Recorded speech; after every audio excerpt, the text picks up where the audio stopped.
Hey, everybody.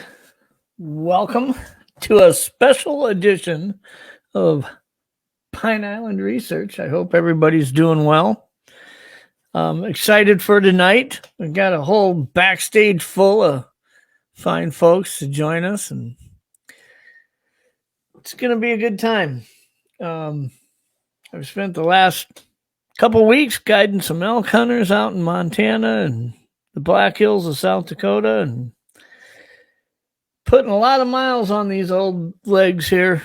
Had the horses out, but boy, we walked as many miles on foot as we did on the horses, and had a lot of luck. I had 3 different clients for 4 to 5 day stretches, and all 3 of them filled their tags, and pretty nice elk. So it's good to be home. It's good to be relaxing.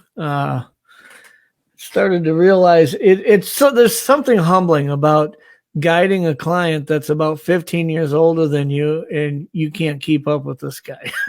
You realize how bad you are, what kind of shape you're in at 54 years old. But I'm excited for tonight because a few days ago, my friend Joe Snyder was talking about how he's had friends asking him and people asking him, where can they hear his encounter at?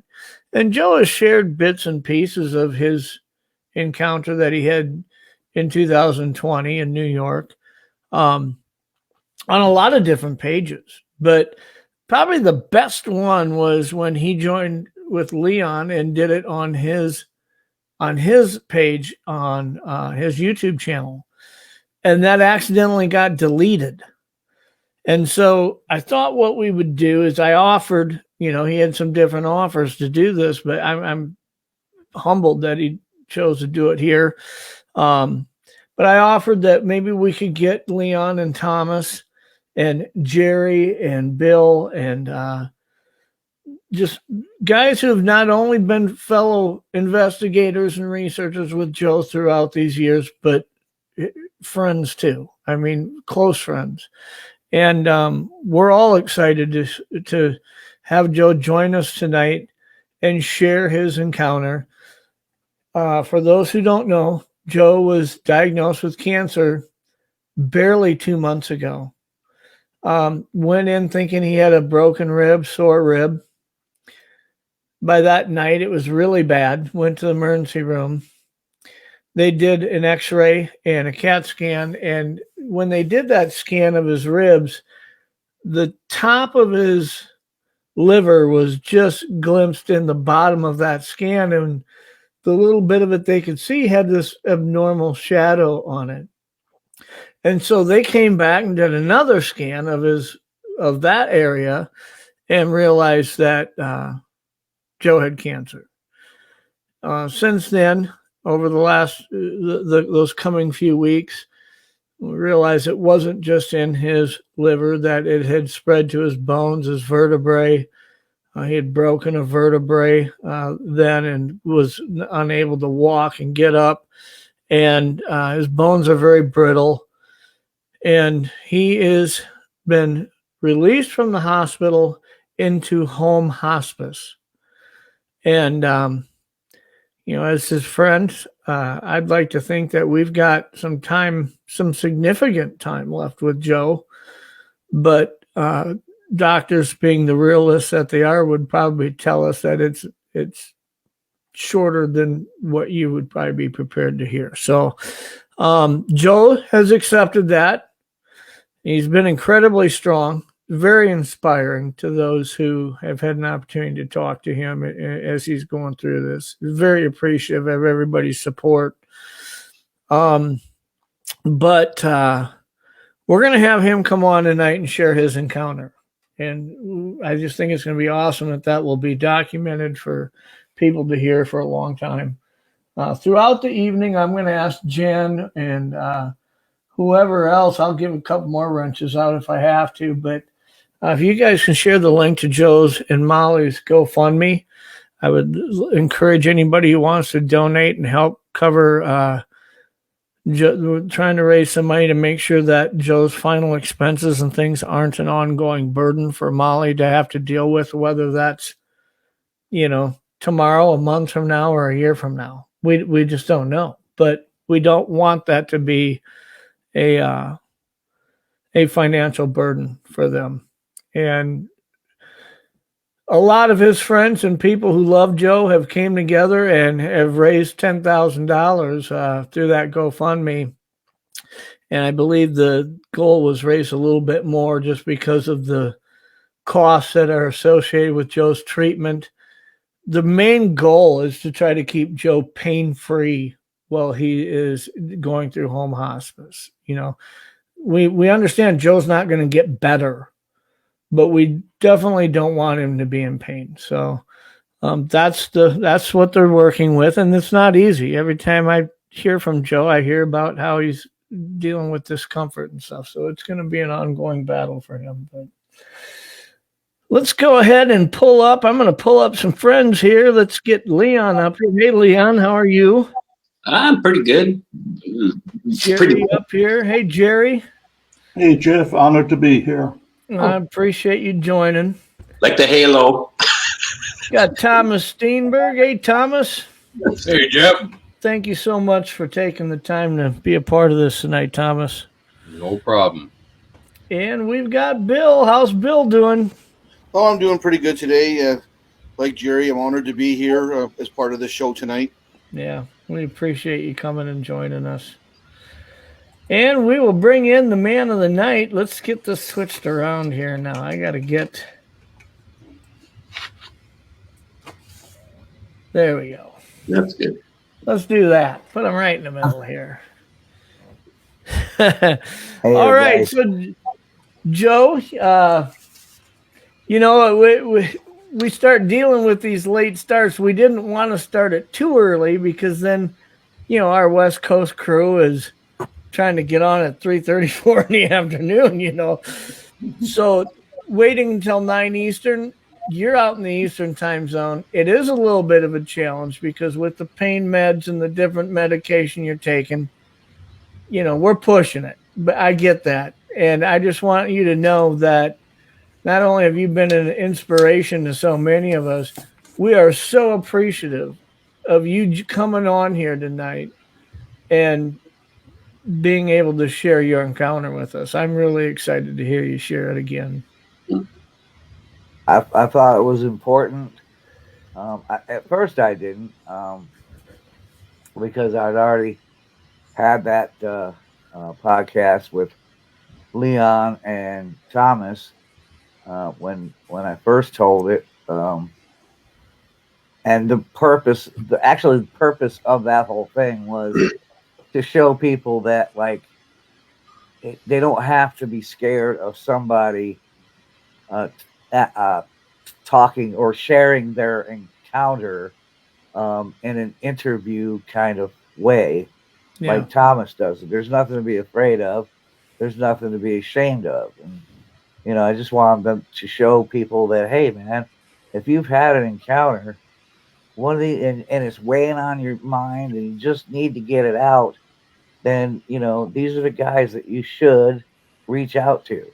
Mm-hmm. Especially if you're in their area, right? So that was what it was originally for, is to have those guys interview me, show that it's an easy process. Nobody's going to ridicule you. Nobody's going to say, yeah, nah, you're nuts or anything like that. So, But unfortunately, as you said, because I'm, okay, I recognize that I'm an intelligent person, but sometimes I can pull some of the dumbest crap that mankind's ever seen. And I happened to accidentally delete my YouTube channel, which had that on it. And so I was like, well, and other people had started asking me here recently, it's like, where can I hear your encounter? And I used to be able to go, well, go to this show right here and you'll hear the whole thing. I can't do that anymore. And enough people asked that I said, this might be my last chance to tell this. to people that want to hear it. So, here I am. Well, I'd like to think you're going to have 100 more chances to share it. But in the event that it is the last one, the one thing that I'm grateful for is that you choosing to do it here. I'm not a monetized channel, and I will not care. I will give complete permission for any other channel in this community that wants to share, whether it's this whole entire broadcast or parts of it. So, I mean, if the Bukwas crew wanted to re-air this at some time down the road, I'm not going to go after them and say, hey, that's my I want people to see this. So I think that's one of the advantages of doing it on a channel like this versus, I could have done it over on the Untold channel where I'm still got the keys to the car when I need to. But I just don't want that to happen. And then somebody says, hey, can we show that on our channel, a year after you pass away? And all of a sudden you've got some monetized channel saying, no, that's our material, Yeah. So, but I think it's going to be interesting because what I'd like to do is just give you the stage to share the entire thing. And if at points in it you want to stop and maybe some of us ask you a question. I mean, I know myself and Leon and Thomas and everybody here has heard you share this numerous times, but I think it is interesting to be able to have maybe some questions asked, along the way to help people really kind of get it, and digest it too. So, but why don't you start out and tell us a little bit about, how you ended up in that area that day and what led to it? Well, actually, it was just word of mouth.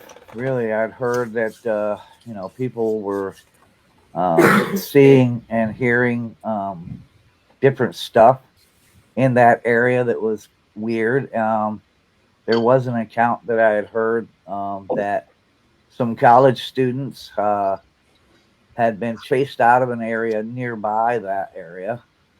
And so I decided to look out there to see if I could find a camping area close enough to there. And so I found a camping area near out in I always keep forgetting the name. West Almond, which is Almond. Almond, they're not in that. Oh yeah, all right. West Almond, and so I drove out there to find a camping spot, and I was lucky enough to find one there in a place called Palmer's Pond. And so one day I was going out just for a day trip because, and the purpose actually of the reason I was going out there was to get this hiking stick that I liked. I'd actually bought this from a store. This wasn't like a hiking stick I picked up off the ground or anything like this. This was a hiking stick. It was special to me. And the week before, I had left it leaning against a tree because I had seen what I thought could be a Bigfoot print, a track. And there were quite a few, but they were all pretty messed up because there was about an inch of water on the ground because, as I said, that part of April was really wet and rainy. So I found out that you can actually cast a footprint. Plaster of Paris will dry, even if there's water in the print. And this print was pretty deep. And I got out as much water as I could. And I poured the plaster of Paris in there. By the time, and I was looking around the area, but by the time it had gotten dried, I pulled it out and I looked at it and I was like, well, this thing it didn't come out very well. And I'm like, well, that's not really telling me one way or another. I still have it somewhere in my office, I think it is. And I was hoping I'd at least be able to pull out some details like toes and this and that, you know, but I couldn't. And so I accidentally left my walking stick leaning against a tree nearby. And I left the place with the print, and I was almost all the way home. And this was like a 45-minute drive or so. And I realized, crap, I left my walking stick. And I thought, well, that's okay. Nobody's going to find that thing. Nobody knows where it is except for me. I'll go out next week or so and go get it. Excuse me, this medication makes my throat dry. Yeah, don't worry about that. You just, if you need to take a break, you let us know. So anyway, I go back out there, and I think it wasn't the next week, because that was a second week. You know, so it was about a week. I went back out there looking for my stick, and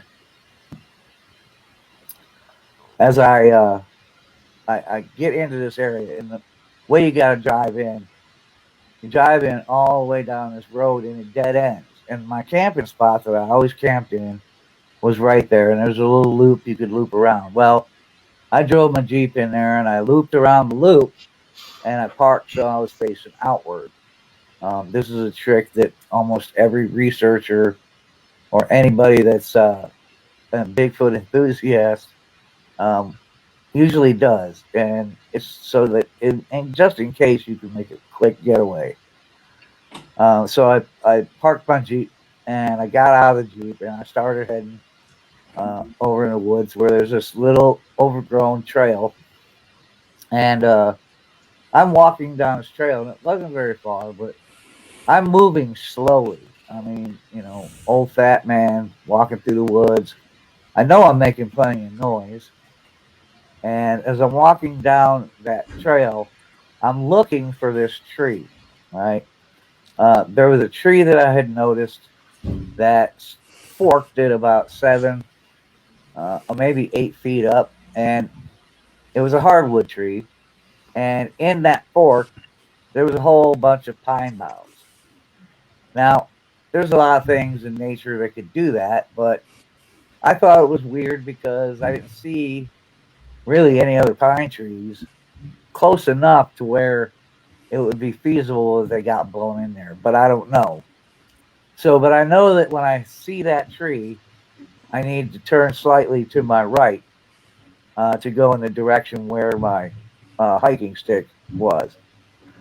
And so as I get up towards that, I look up at the tree, and then I looked down in front of me and took a step, and all of a sudden, this deer just exploded out of the grass in front of me, and it was only about 20 feet in front of me, this deer. And I mean, I know I looked right at this deer and did not see it laying there. And it exploded out of that grass and ran to the left. And as soon as that happened, this was all like, I mean, it happened like with a quickness. The deer jumped. I was looking at it. Something screamed on my right. I snapped my head to the right, and there was this thing standing there. And immediately I threw my hands up because I'm like, what the hell? I threw my hands up, and I went, I'm not here to fuck up your day, big fella. And I started to take 3 steps backwards real slowly. I don't think I could have run if I'd tried to, because this thing was huge, man. I mean, huge. And I was trying, as I made my way back out to my Jeep, trying to keep this thing in my peripheral vision. Of course, after a while, the trees get in the way, and I lost sight of it. And so I kind of picked up my pace. And I got back out to my Jeep. And I got in my Jeep, and I looked back at the tree line, and I was fully expecting to see this thing standing in the tree line looking back at me. but there was nothing there. So I got my Jeep, and I went to start my Jeep, and my hand was shaking so bad that I could not get it in the ignition. And so I sat there for a while, waiting for my heart rate to slow down. And the whole time I'm sitting there going, what the fuck just happened? I'm like, what the fuck was that? What was that?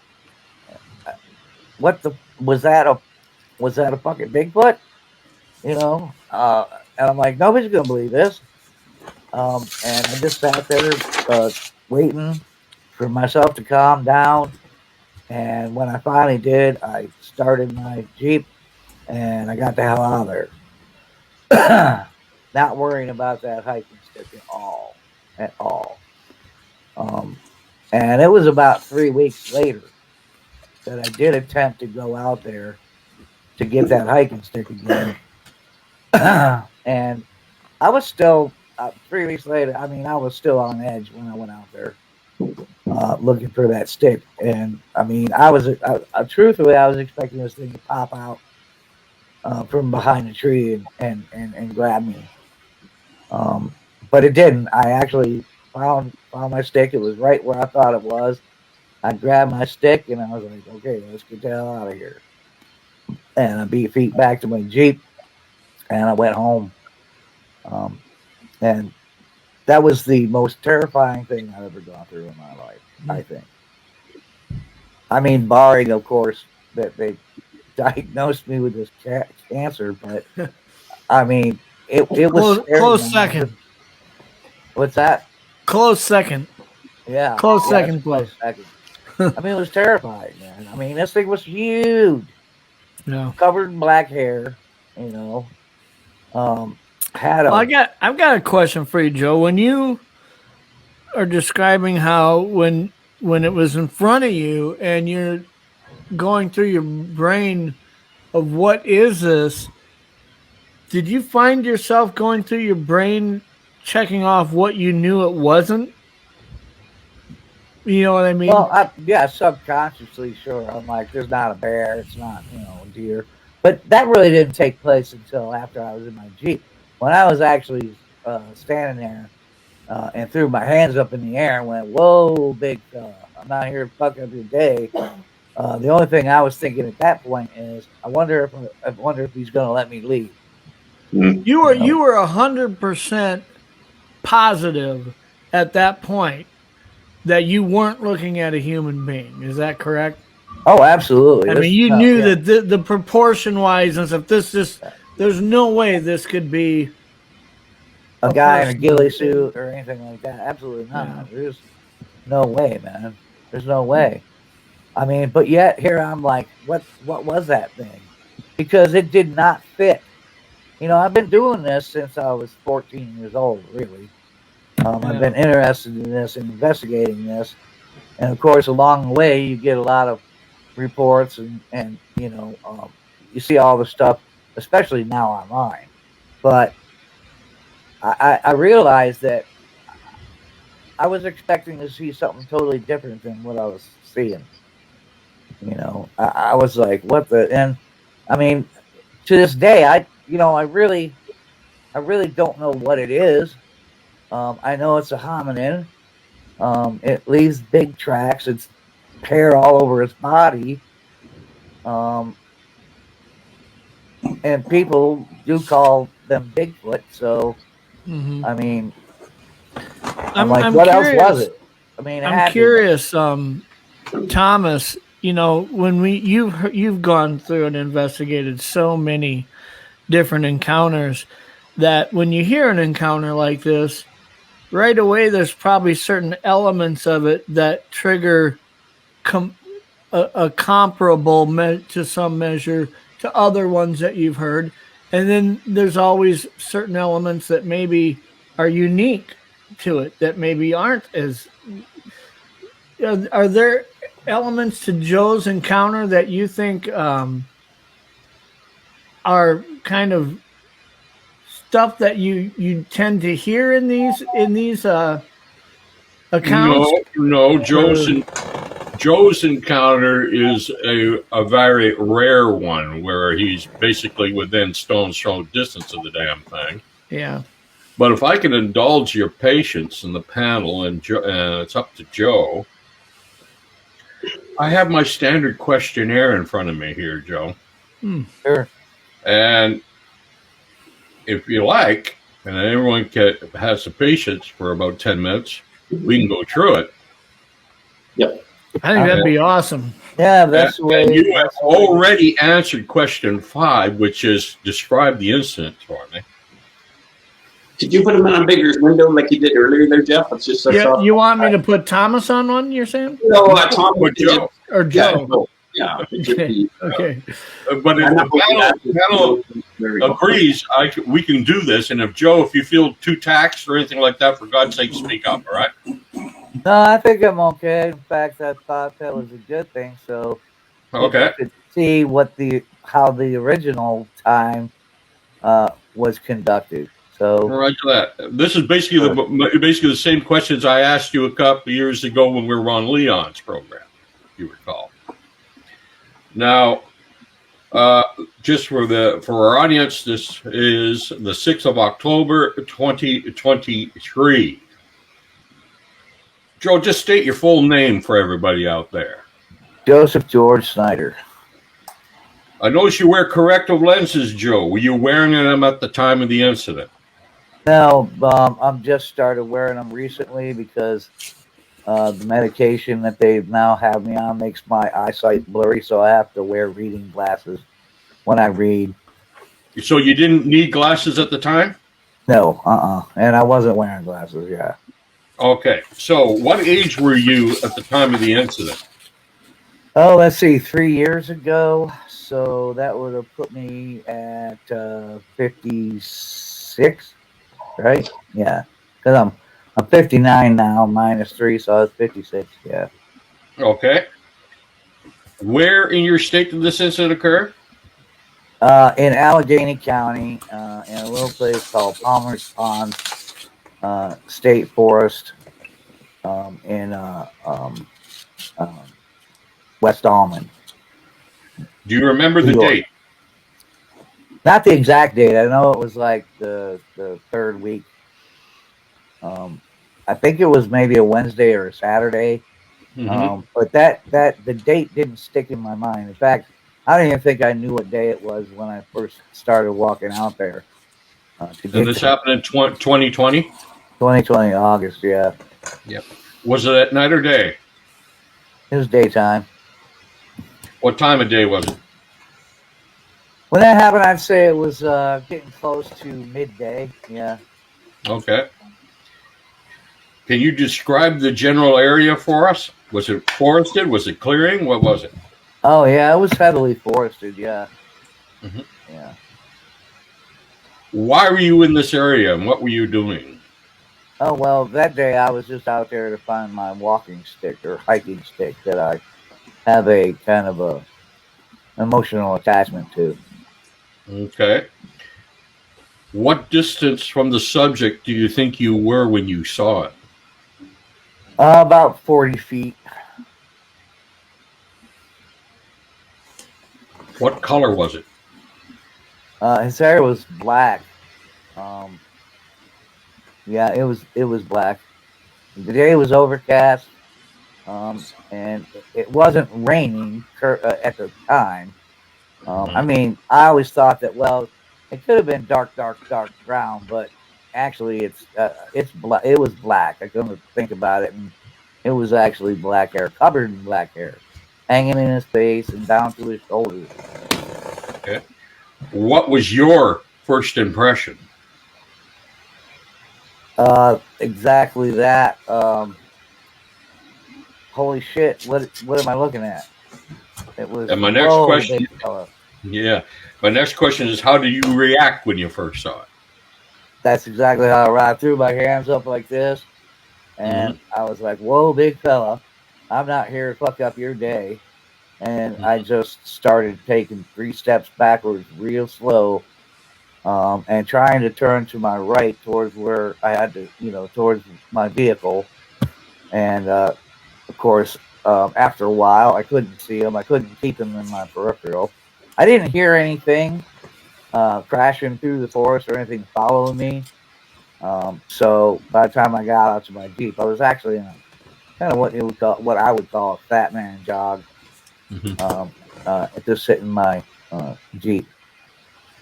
What was it doing? Well, for all intents and purposes, now that I have been through the whole thing, I believe, I can't say I know that's what it was doing, but I believe it was following that deer that was hiding in the grass. Let me rephrase. What was it doing as you were looking at it? Oh, just standing there. Okay. And you could actually hear it breathe. You know, it was like really heavy. Was it hairy? What's that? Was it hairy? All over his body, yes. Little thin around his chest area, but hair everywhere else. And the hair was all black. Yep. Did you notice the color of the skin at all? The skin wasn't too much. It was dark as well, the skin. Okay. But it wasn't. The skin wasn't quite as dark as the hair. Did it? It's kind of a black, ashy color. I would say. Did it stand upright?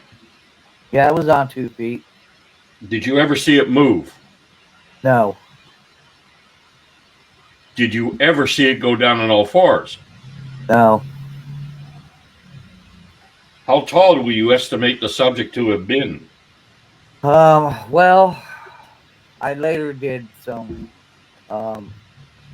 measurements out there the best I could, but at that time, I thought it had to have been somewhere around 7.5 foot tall. Because I'm 5'10", and we were on pretty level ground, and that thing looked to me to be at least 18 inches, 1.5 foot taller than me, which would have put it right around 7.5 foot. How much do you think it weighed? I'm not good at measurements of weight, but for that guy, I would say anywhere from, because he was huge, he was wide too. I would say somewhere around 600 to 800 pounds, probably. Mm-hmm. So it seemed very heavy? Oh, yeah. How long did you see the subject for? You know, I only saw it really after I threw my hands, well, originally looked over and threw my hands up. I mean, I might have seen him for about 2 minutes or so as I was backing up. Mm-hmm. Trying to turn and walk in the direction of my Jeep. Okay. Now, why did you eventually lose sight of it? Did it leave or did you leave? I left. Did it see you? Oh, yeah, it definitely saw me. It was staring right at me. And what was its reaction? I think it was irritation because the expression on its face seemed to be like it wasn't happy that I was there. Mm-hmm. Did you see or notice anything particular about its facial features? Yeah, it had really dark eyes. Now, I think it's only because the brow ridge, and that's how I knew it wasn't one of a Homo sapien. Because it had this really pronounced brow ridge, and his eyes were very deep set under that brow ridge. And he had a kind of a flat nose. It was wide and flat, but it looked like ours. It did look like a human nose with the nostrils pointing downward. And his lips, I didn't even see lips. It looked like just one straight, line. It was actually in a frown, all the way across his face, basically. Okay, you answered the next question. Oh, sorry. Could you tell if it was male or female? I'm pretty sure it was male. How? I didn't see any breasts or anything. Can you describe the arms? They were kind of long, and there was longer hair on his forearms than there was anywhere else. And he also had longer hair on his shoulders. Okay. Do you notice anything about the hands? I didn't really see his hands much because at the time I was more focused on looking at him and trying to figure out basically what's going on here. So I didn't really see the hands all that much. Could you see the full figure, or was it obscured by anything? Yeah, I mean, he was standing. There was some long grass and weeds in that area. The same thing that the deer had been hiding in that I didn't see laying there originally. Could you see his feet at any point? No. Did you smell anything before, during, or after? That was odd, but no, I didn't smell anything. All I smelled was forest. Okay. Are there any other physical characteristics of the subject that stand out in your mind? How wide it was. That thing his shoulders had to have been at least 3 foot across, if not wider. Okay. And he was built like a barrel, man. I mean, it wasn't like, he wasn't built like Arnold Schwarzenegger or anything like that, or some of the artist renditions you see. He didn't look anything. He looked like a big, huge, barrel, man. And it's like, what's that? Kind of like Schwarzenegger today. Yeah, right. Right. Right.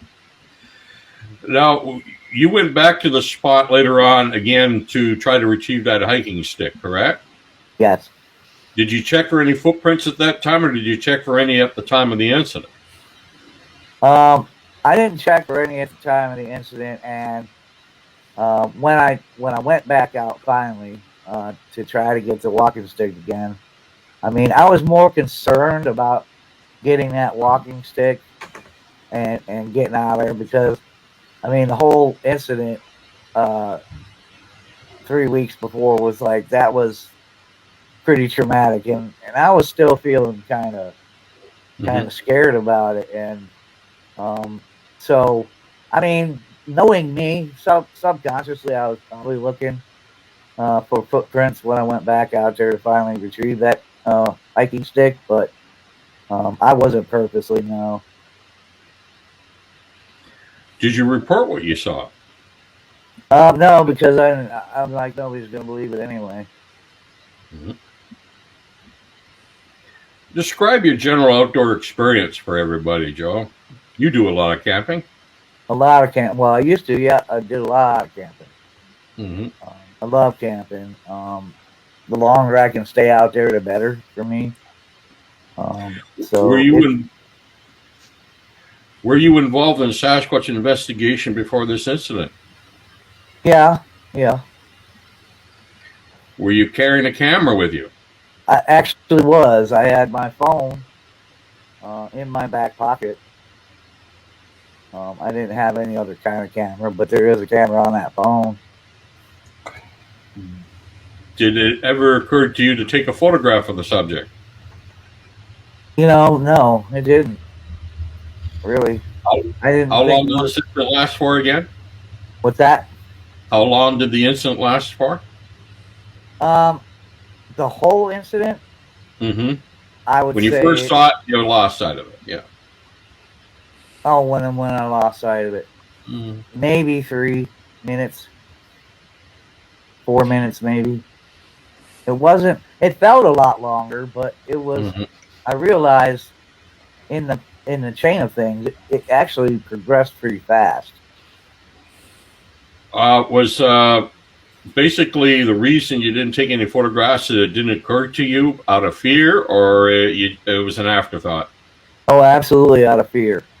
It was absolutely out of fear that I didn't take any pictures. I mean, after the thing, I mean, I did like kind of kick myself when I realized when I got to my Jeep and sat down in the Jeep and felt that camera in my back pocket.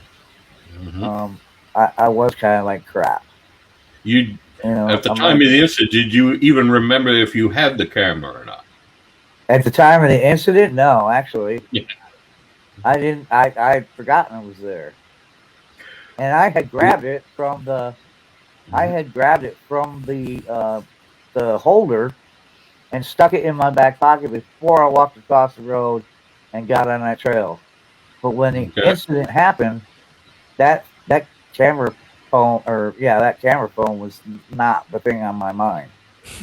The thing on my mind is, am I going to get out of here alive? Were there any other witnesses, or were you all by yourself? I was by myself, yeah. Okay. What do you think it was? I think it was a Bigfoot. What everybody calls Bigfoot anyway, but since I don't know exactly what they really are, I call it hominin X, because I do know that it was a hominin. As far as anything else goes, I can't tell you really. But yeah, I think that's what people are calling Bigfoot, is the thing that I saw. Have any of your friends or family members, close friends, ever told you of an incident like this before? No. Most everybody excuse me. Most everybody I know, they don't believe it's even possible for something like that to exist. Mm-hmm. Have you ever made a report of an incident at any other time to anyone else? No. Is this the one and only time you think you saw what you believe to be a Sasquatch? Yeah. Yeah. Did you get the walking stick back? I did.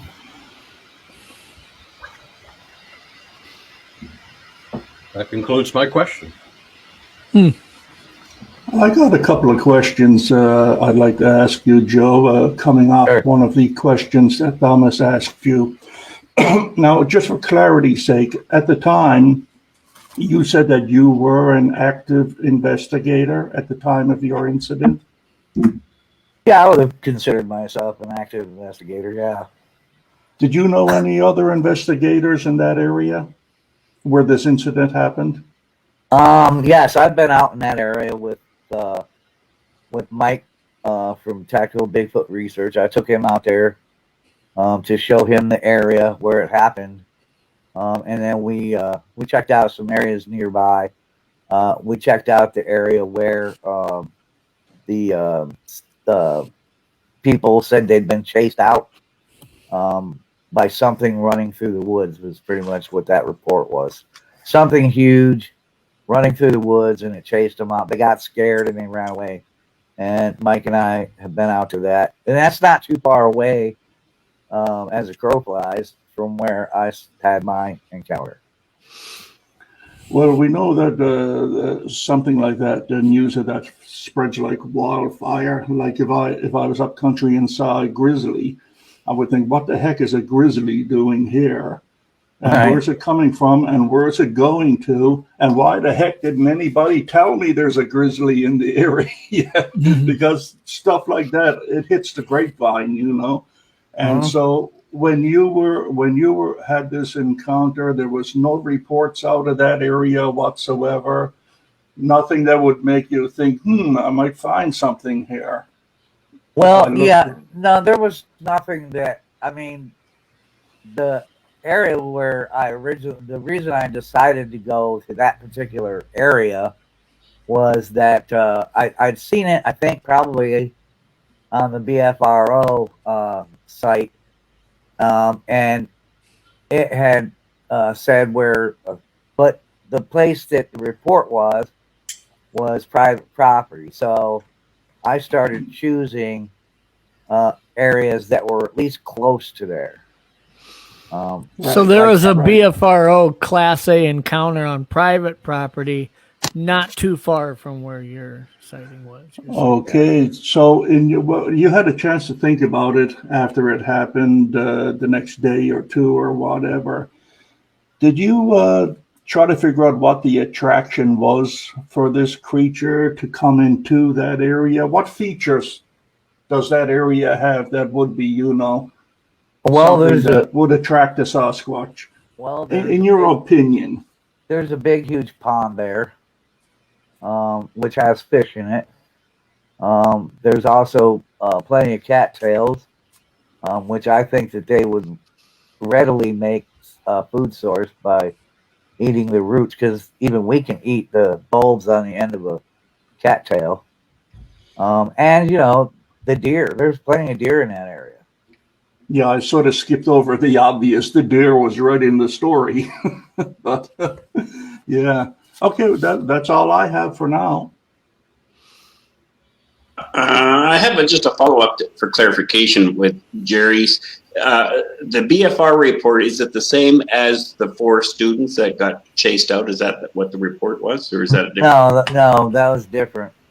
Now, that one about the people that got chased out of that area they said something big and hairy, because apparently it was dark. It was nighttime, but all they could see that it was large, and it had made a lot of noise, and that, like, it was yelling at them, and they got scared and got in their cars. And according to them in that report, and this was told to me by a volunteer fireman.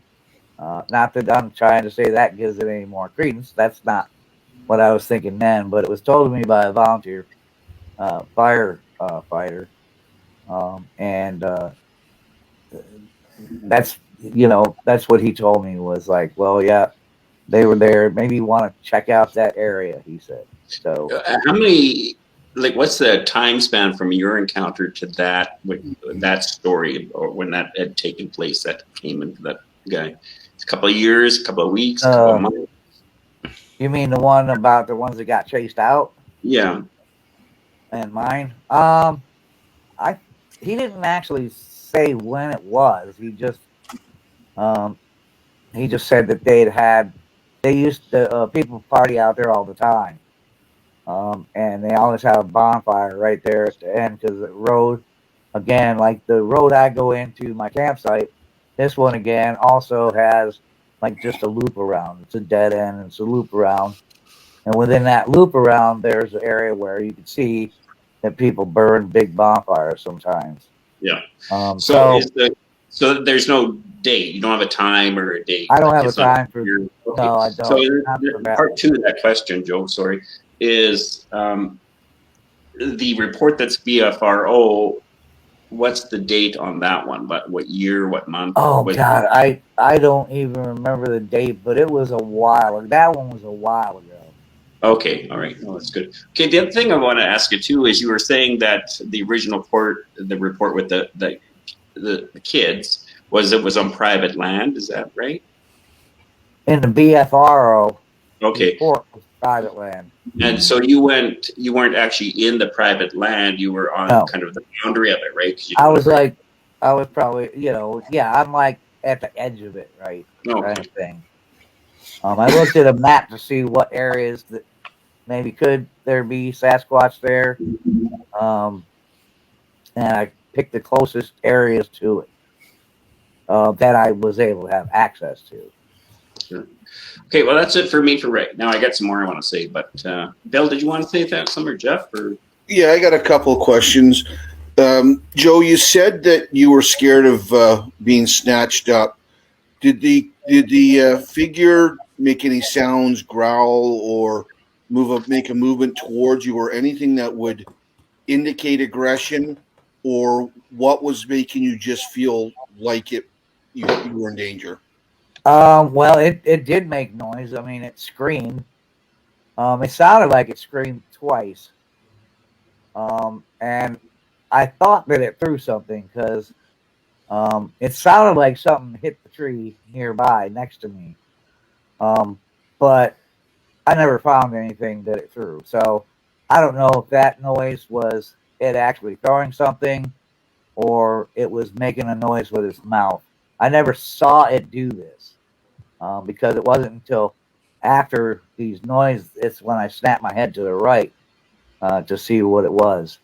And just the general demeanor of this thing standing there looking at me with what like I said, it looked like a frown to me. Like it was not happy. And it was so big. I mean, it could have taken just a couple of steps if it wanted to, and it could have been on me, but it never moved. I'm at least not while I was there. I'm sure because, of course, it moved later on, but it never moved towards me.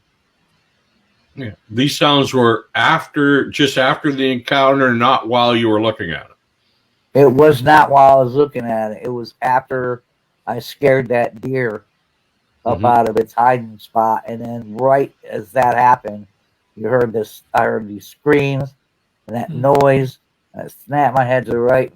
When I saw that there was this big 7.5 foot hairy thing standing there, and I threw up my hands. I never saw it make a noise. It never opened its mouth when I was looking at it. So I got it. When you said scream, what would you say would be sort of the volume and characteristic of that, say, compared to any other animal or human that you may have heard before? Oh my God, it was so close to me, for about 40 feet away, I'd say. And it was loud. It was loud. I can't even compare the noise that this thing made to any other animal I've heard. Do you think you could, if you tried to reproduce the sound it did, you don't think you could reach the intensity that it was? Oh, hell no. Yeah. Did you feel it reverberate inside of your body as you heard it? I'm sorry, what's that, Leon? I said, did you feel it reverberate inside of your body as you heard the scream? Kind of. I mean, I wasn't really focused on it, but yeah, I mean, it was so loud that it was vibrating my eardrum. Yeah, I don't think you'd be focused on it, because if it's a scream, like we've all been in the bush before, when something screams, it reverberates. Certain screams reverberate. It's not that you're thinking about it; you're reverberating from it, and it's like when I think Thomas had asked you, "Did you smell anything?" And the first thing that came to my mind was fear. You didn't, most people would say, "Well, how do you smell fear?" It's amazing when you're in fear how it's so penetrating to you sometimes, and that's definitely the state you were in, is fear, absolute fear. And I bet you 3 minutes you've seen it, it's probably less than that. It was probably like 60 seconds you saw it. But man, you are right back there. Like, there's so much I want to say to you. If any of you guys were watching this video, watch it earlier when he tells the story. It'll show you when a person is not lying at all about their encounter, because he's talking about it from experientialness. The whole way he describes it is as it's happening to him, even in his body today, which is 3 years later, 4 years later. Leon, I've heard people say, I've heard it when people make the comment when I've shared my encounter. I've heard it, people talk about it when Joe shared his and when Jay shared his, is that it feels like you're taking me on a journey. The way you tell it, but that's because when you're hearing it told by Joe, or you hear me tell of my encounter, I'm there in my head. I can't get out of. I can't tell it as if I'm 1,000 feet away from it. Yeah. I'm just stuck in the middle of it. When I'm trying to recall and tell you about it, which is different. And this is why I'm kind of pointing this out for people at home, and also for the archives or helping people. When a person is telling you a true story, they take you on there, like a true story, not a person who's a great storyteller. Then they'll activate your imagination. You're not if you really are sensitive enough, you'll tell whether or not, when you're hearing a story, your brain's It's in your imagination. When Joe is telling his story, it's not in our imagination because we can see ourselves there with him almost, because we see it on him. You see him. You see it right in his eyes. He's always looking. He always says the same thing. How many times we've heard the story? He always puts his hands up there. Yeah. His whole story, again, if you go through this a little deeper, if you're reading people, but not psychically, by the way, but when you're hearing his story, it is a guy frozen to death because of something he's seen that doesn't know what to do about it. I think that's a good example, that moment. Every time you hear Joe share this encounter, is he physically puts his hands up. He's not telling you, at that point, I put my hands up. He's in his mind there putting his hands up. Yeah. Am I going to die? I'd like to add something here. Yeah, go ahead. Somebody in the comments said, this is sounding like an interrogation. And, this is not an interrogation. This is, we want to get the story as Joe remembered it, as much detail as we can. Bill, what that was is, that's our buddy Hoffcast. He had showed up just after Joe had shared his encounter. So just so everybody knows, Joe shared his encounter for about 40 minutes. And following that, we were asking him questions about it. And I think he missed the point where he was sharing the encounter. So I can see where maybe it did kind of feel like that, But just so people understand, feel like that. Go to reports. Feel like that to me, though. Right. I don't feel as if I'm being interrogated. No. And this was an important aspect of your life that deserves to be recorded down accurately and consistently. Absolutely. And that's what the questions are for, is so something that's important for you can be an important marker for other people to listen to. Yeah, it's the clarification and it making sure people understand what Joe's trying to put forth. That's the other thing, is when you're trying to share this encounter and you're stuck. I mean, your mind is glitched into that moment, that you can say everything from your perspective of being there. But sometimes when people are digesting, hearing you talk about it, maybe that question of saying, hey, Joe, tell us about this, it kind of helps people focus on it and catch it the way maybe Joe meant for it to be heard. You know what I mean? Because it's real hard to get to where I tried to, like, when I can remember the way the air smelled, how cool it felt, all that stuff, the moisture in the air. When I start telling my encounter, my skin feels like I'm in that climate at that moment. I mean, and I can tell that that's the same way for Joe. I did have one question for Joe.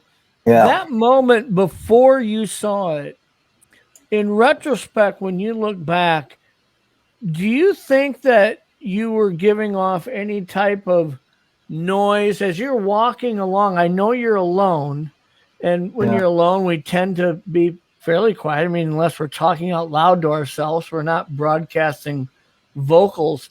But as far as the way you were moving through that environment, do you think it could have heard you from a ways away, or do you think it's possible you walked up on it and truly caught it by surprise? No, I don't think I caught it by surprise at all. That's what amazes me, because I was making a lot of noise, man. I mean, I admit it, man. I'm not like Daniel Boone.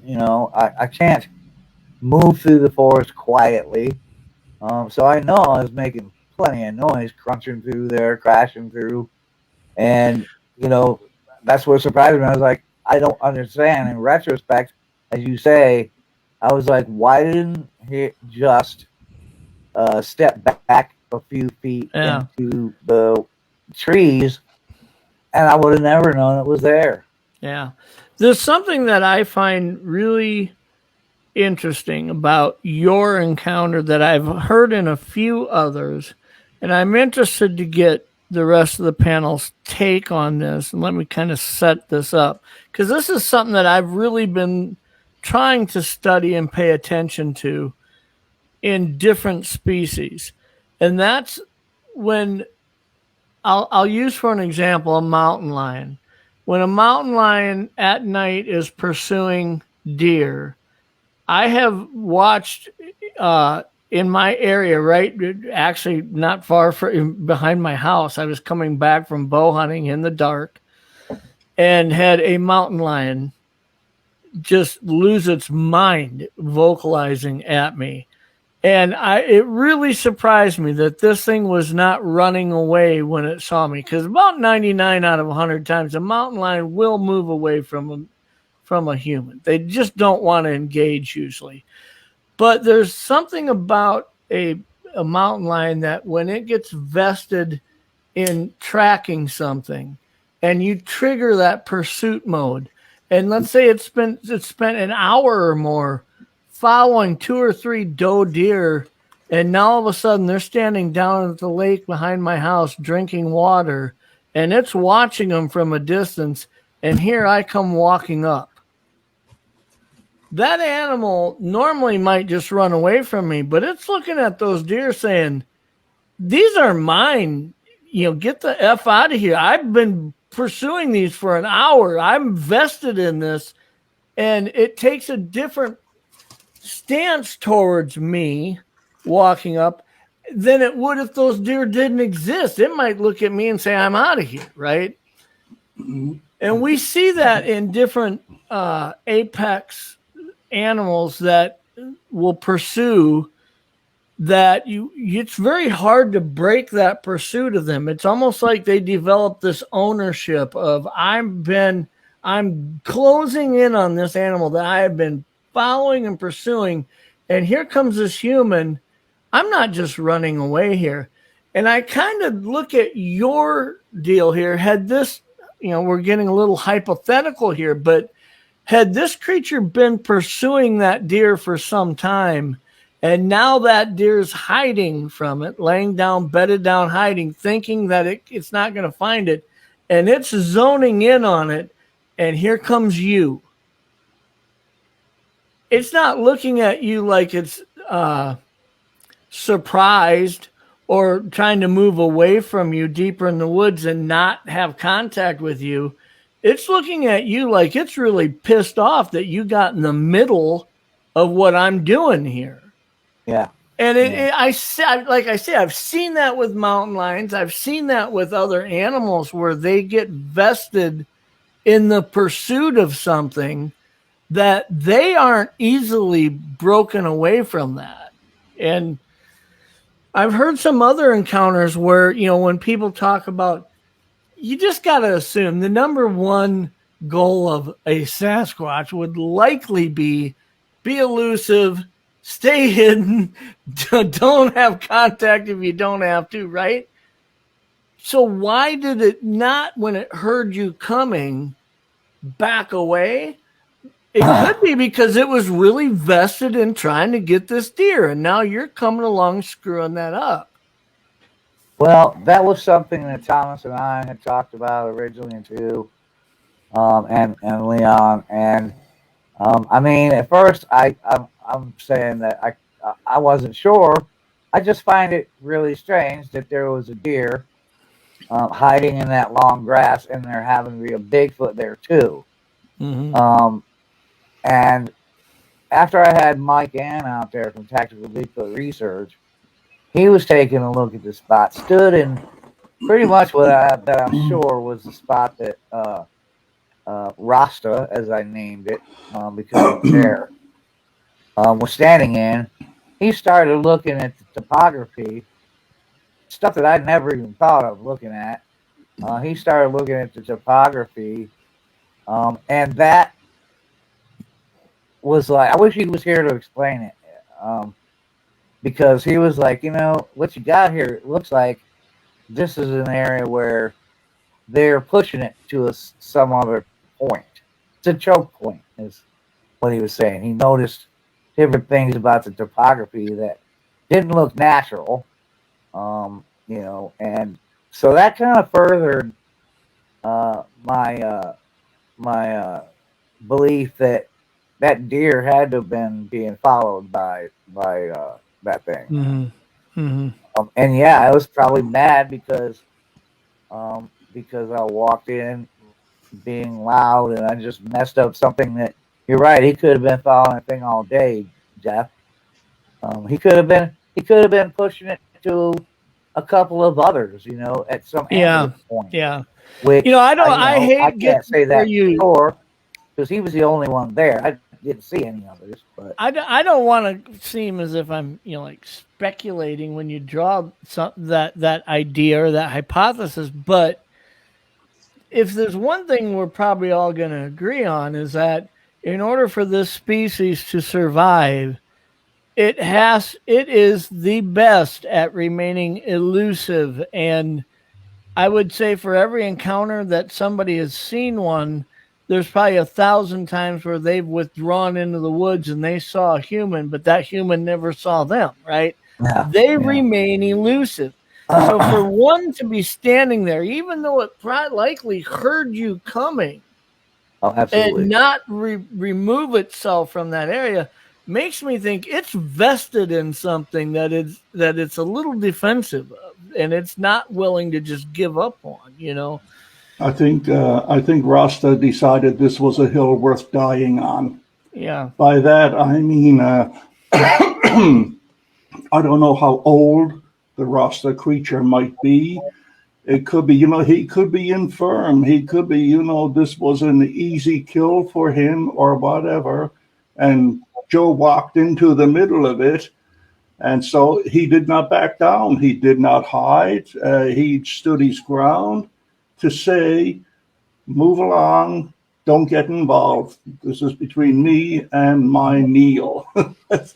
And that's it. He, just like any predator, as Jeff would say, just decided this is a hill worth dying on. Forget instincts, forget your fear of people and everything else. And it happens throughout nature.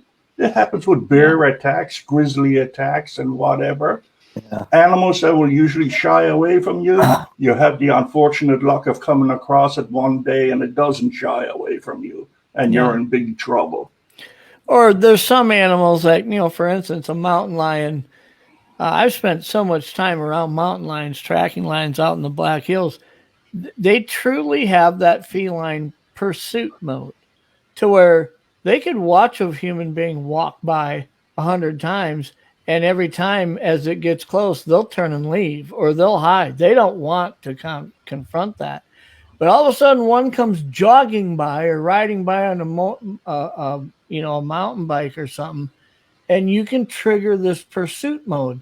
And once you've seen videos of this where people are jogging on these trails and a mountain lion's chasing them, they're throwing rocks at this thing. It don't run away. I mean, it's like a trance that it gets in when it's in this pursuit mode.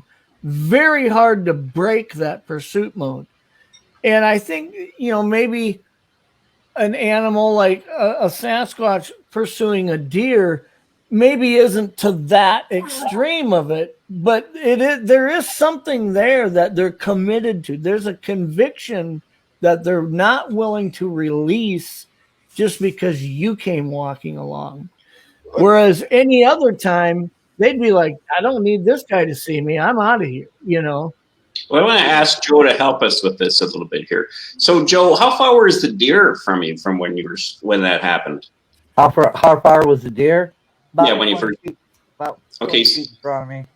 Okay, so the deer was 20 feet in front of me, and this was 40 feet away from you. To my right, and it was about 40 feet. Because the reason why I was thinking that is there's another side of this thing that Jeff's talking about, which is a predator will also, if you are another predator to take its prey, will attack you first. And I was trying to figure out the distance. So is Rasta closer to the deer or closer to you? Well, I think at that point in triangulation, I actually think I was closer to the deer. Okay. If Rasta didn't move and the deer didn't move, and you would have kept going on your mode of travel that direction, would you have intersected where they were between them?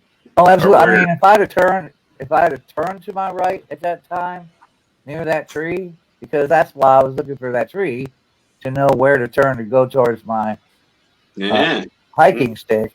if I'd have done that after the deer, you know, if I'd have done that before, if the deer had stayed put and laying in that grass, because I did not know it was there, I looked right directly at it and didn't see it.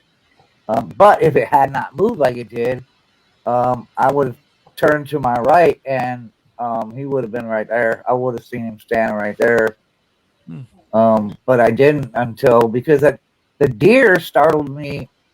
I can't say as much because there's no way that deer could startle me as much. But it did startle me. I mean, I even jumped, when that deer exploded out of that grass.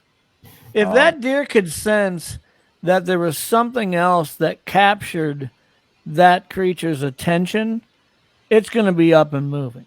I mean, it's going to look at that moment and say, "This is my chance." You know what I mean? Can I add a couple things there, guys? Oh, yeah, for sure.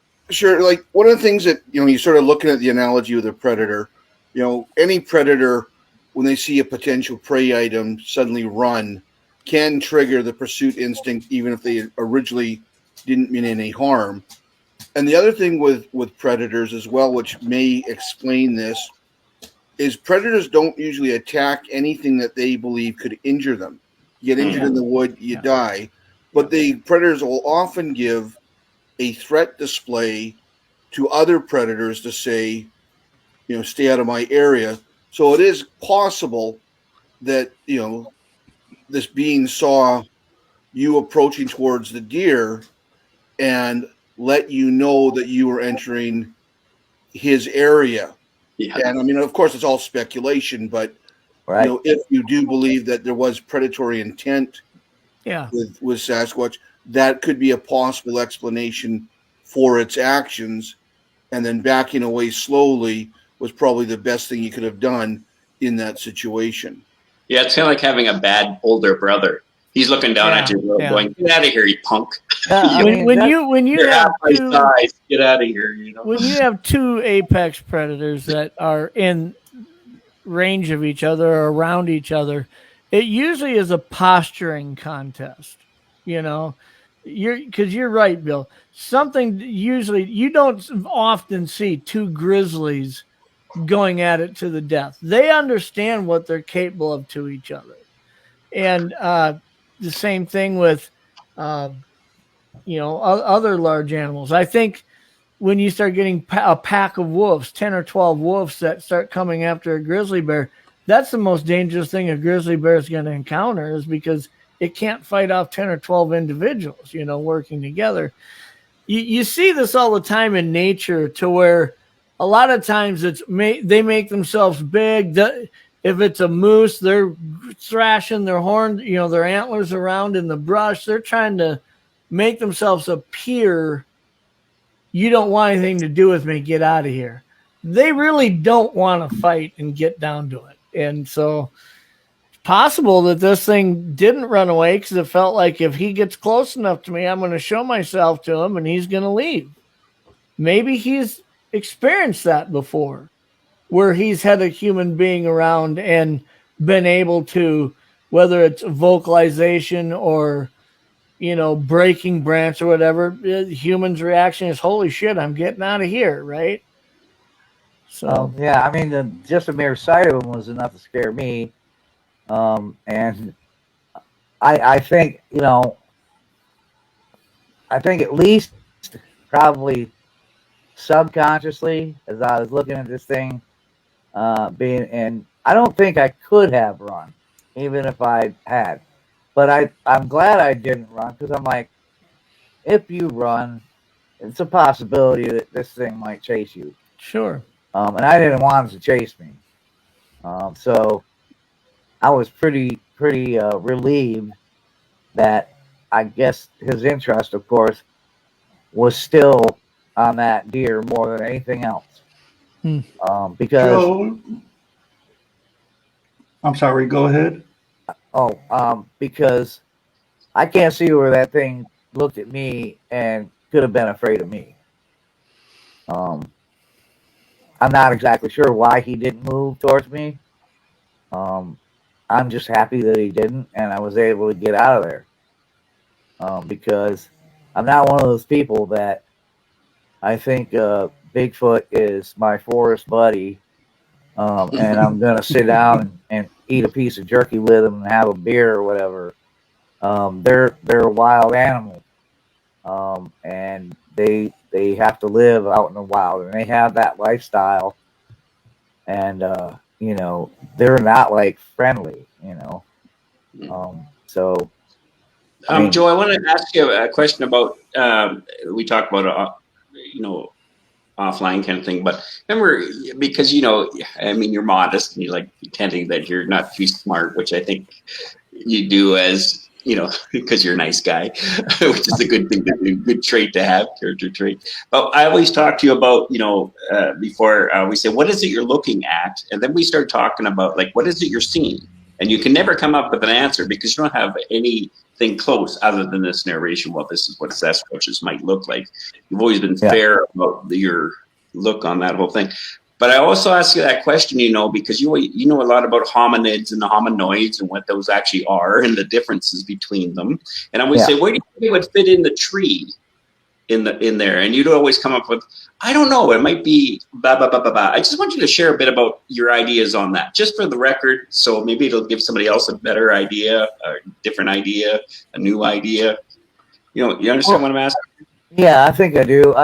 My hypothesis, from what I've seen, just by the way the face was shaped, the brow ridge, the way the skull was shaped, I would have to, and I think in my hypothesis that they do belong somewhere in the evolutionary tree of hominids, us and the great apes that now exist, etc. I'm not exactly sure where, but it could have split like way back, like it could have split off of one of the robust Australopithecines, and went their own way, or it the way it looked. I mean, it could have. I mean, it could have looked like it could be an offshoot of a lot of them. Actually, that brow ridge and the way the head was not pointing, it wasn't round like ours, right? It was kind of a sloping forehead, and kind of a, you know, it wasn't conical shaped. It was like almost, you would say, egg shaped, I guess. I mean, it could be an offshoot of Heidelbergensis, Homo heidelbergensis. So when people want to argue, and I hear this all the time from people, oh, they're humans. It's like, do you know what the definition of that is? I'm not saying that they couldn't be human, aka they belong in genus Homo, but I don't think they're Homo sapiens. They could be offshoot of Victor Blythe, PR. Sorry. We're not answering that. I don't know who it is, but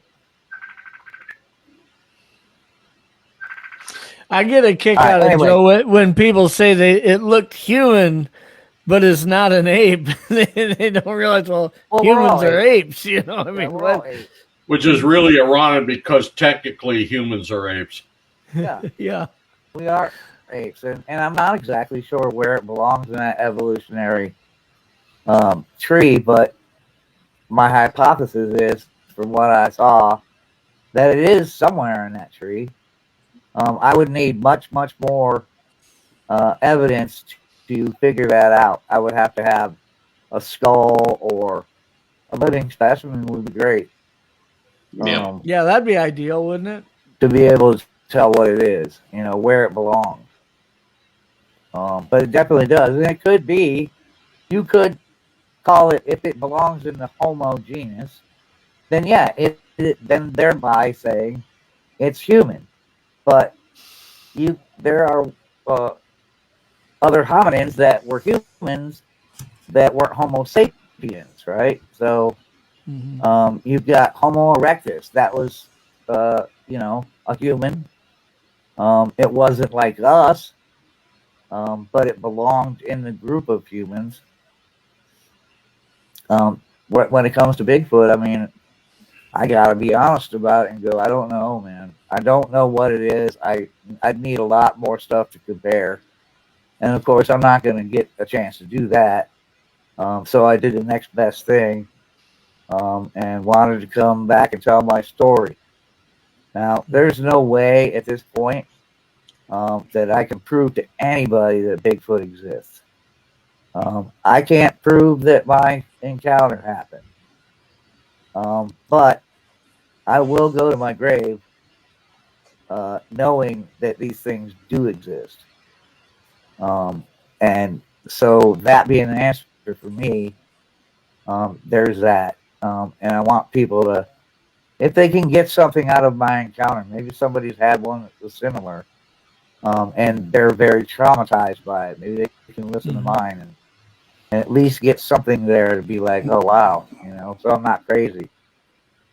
Well, I think it's interesting when you talk about, basically kind of what slot does this fit into, right? When it comes to the evolution. And what's interesting is you hear a lot of people comment on the descriptives that people share and the variances between the hair length. Some of it's short, some of it's long. Some are really tall. Some of them aren't that tall. Some of them have more body mass. Some of them are skinnier.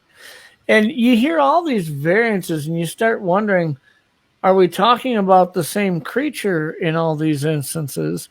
Right. But yet when we look at ourselves as humans and you think a 4.5 foot tall Aborigine from New Guinea or something standing next to Shaquille O'Neal, you wouldn't think those are the same creatures if you didn't understand the parameters of human beings, So the variances that we show as humans when compared to each other, I think does make it a little bit easier to wrap your head around the variances of these descriptives that we hear.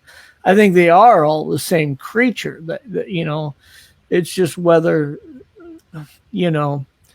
what slot they fit into. Are they, I've heard you speak an awful lot on a lot of your different shows, Joe, on your intricate thoughts on I got what they may be. I just got a message that my battery is running low on this laptop. Okay. So I don't have much time to go to. You guys, energy saver turned on. Well, that's good. Well, after you leave, we'll probably talk about you for a little bit more. Well, but is there anything you'd like to say before you go? I could use my phone and come back on. But, sure, do that. No big deal. If you'd like, I could. Friday night, we got all night. But I like Jeff's idea. I'd like you to talk about, from a dying man's voice. Now, I can joke with Joe with this because we talk about everything. So, from a dying man's voice, what advice would you give everybody out here, man? You've been in it for a long time. You met some good people, crazy people, nut job people, decent people, high quality people. What do you think? And on top of that, you've seen what's been done for years and what you feel works and what you feel doesn't work. That's got to factor into your advice too, I would think. Totally. So what advice would I give people? Is that what you asked? Yeah. Oh, come on. I know you got stuff to say because we talk about it all the time. So tell what you want to tell us. Tell us what we need to do from your perspective. I'll tell you what you need to do. Stay critically thinking. Keep a good, healthy dose of skepticism. And, maybe there's some people out here that are out there that are going to be like, that guy, I liked him until he said that. Don't believe all the bullshit that you see online, man, because, that's basically what it is. It's bullshit. It's just like Thomas says. To me, I'm looking at it, and it's the inmates are running the asylum now, Mm-hmm. Mm-hmm. And if you want accurate information or at least something that is honest and and not blowing smoke up your ass, the people you should be watching are people like the Bukwas crew and Thomas Steenburg, and Leon, and Steve Coles, and there's all kinds of people I can name. I can't name them all off here, but yeah, I would say follow them if you really want reality. If you're in it just for the entertainment, okay, fine. I you can have that if you want it. But I don't. I want reality. I don't want a mask sitting on top of a fence at a jacuzzi, and people calling it a Sasquatch. So that's what I would give their advice. Well, I think it is pretty easy for people who are trying to take a scientific approach and saying, show me the data that will lead me to the truth, to get disheartened when they look at the community as a whole, which most of it is pursuing entertaining people rather than pursuing, let's get to the truth behind the mystery. I'm going to pop out, and I'll try to pop back in with my camera. Yeah, if you're able to get back in, that'd be awesome, Joe. Awesome. Okay. I'll see you in a few, hopefully. Okay. Hey, Jeff, I'll tell you one thing, Jeff. I'm sorry. What was that, Bill? I like to add something here, for the people, more for the people that are watching than maybe us or Joe. As most of you guys know, I'm a skeptic. I do not believe that Sasquatch exists now or at any time in recorded history. And the subject fascinates me. But when you look at a story like Joe has given, when you go down all the balance of probabilities, and part of what Thomas does is his checklist, and we go down and we look at things like, deception, whether he was perpetrating the deception or a victim of this deception or whatever. When you go down all that list with a story like Joe's, the conclusion that, at least that I've come up with at the end, is, if Sasquatch exists, that is what he's seen, and that's given a name to what it. If Sasquatch don't exist, then I do not have an explanation for what he's seen. And I think that's important for people that may want to, that have stories themselves, encounters themselves, that may want to bring them forward. Is just because somebody's skeptical doesn't mean that they don't believe you, calling you a liar, or that sort of thing. All we're saying is, based upon the preponderance of evidence, these are the conclusions we can reach at this time. Yeah. Well, one thing that always impressed me with Joe was after his encounter, assuming the Sasquatch does exist and he did see what he thought he saw, it's his advice to maintain a skeptical attitude, and look at each case individually with no preconceived notions. I often asked him in the past, after your encounter, Joe, don't you get upset listening to people like me at times questioning the existence of the Sasquatch? And he said, no. Well, here he is. Ask for yourself. Joe, I don't know the times in the past you've heard people like me questioning the existence of the Sasquatch after what you saw. Do we seem like idiots to you, or or what do you feel about that? No, I don't think you're an idiot. I understand the curiosity about it, and I understand why. This is something fantastic. We're supposed to be the only hominins left, right? Every other hominin's gone extinct. So I don't think you're an idiot. Absolutely not.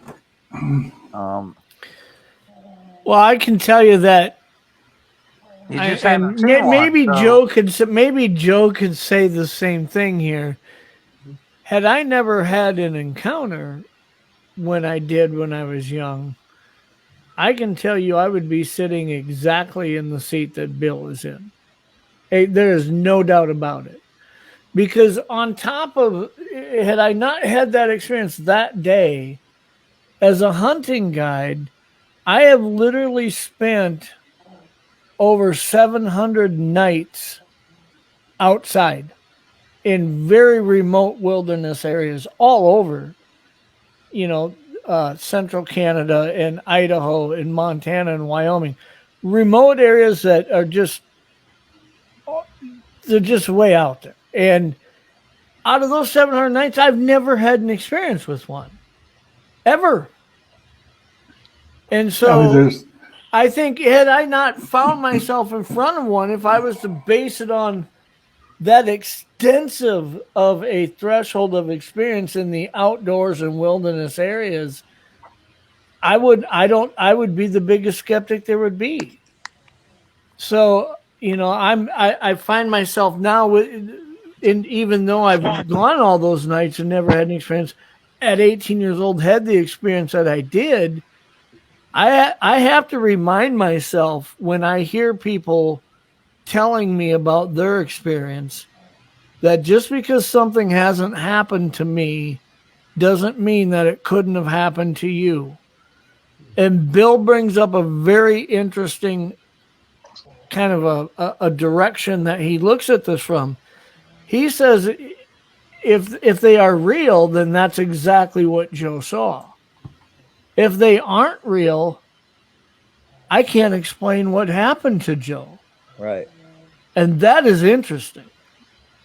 Because if they aren't real, how do you explain what I experienced and what Joe experienced and what Jay Fritz experienced and what thousands of other people have experienced out there? Exactly. I mean, I feel the same way, and that's why, I actually don't mind if people want, even if they're the kind of people that are like, Bigfoot, and if they want to hear my encounter, I got to a point to where, sure, I'll tell you about it if you really want to hear it, in hopes that maybe they'll learn something. But, if they don't, I mean, I can't help that. I know what I saw. And I'll take it to my grave. I nobody can ever convince me that I was hallucinating or anything like that, because I wasn't. And but the people that like Thomas, saying I don't think he's crazy or an idiot. In fact, Thomas may have seen one. We can't say that it is. But what's your famous way of saying it there, Thomas? Stick to the facts, never deviate from the facts. No, I mean about the possible. Oh, the sighting I had in 2004? Well, it's quite simple. I wasn't 40 feet away from it. I was more like a mile. Right. And I saw a figure.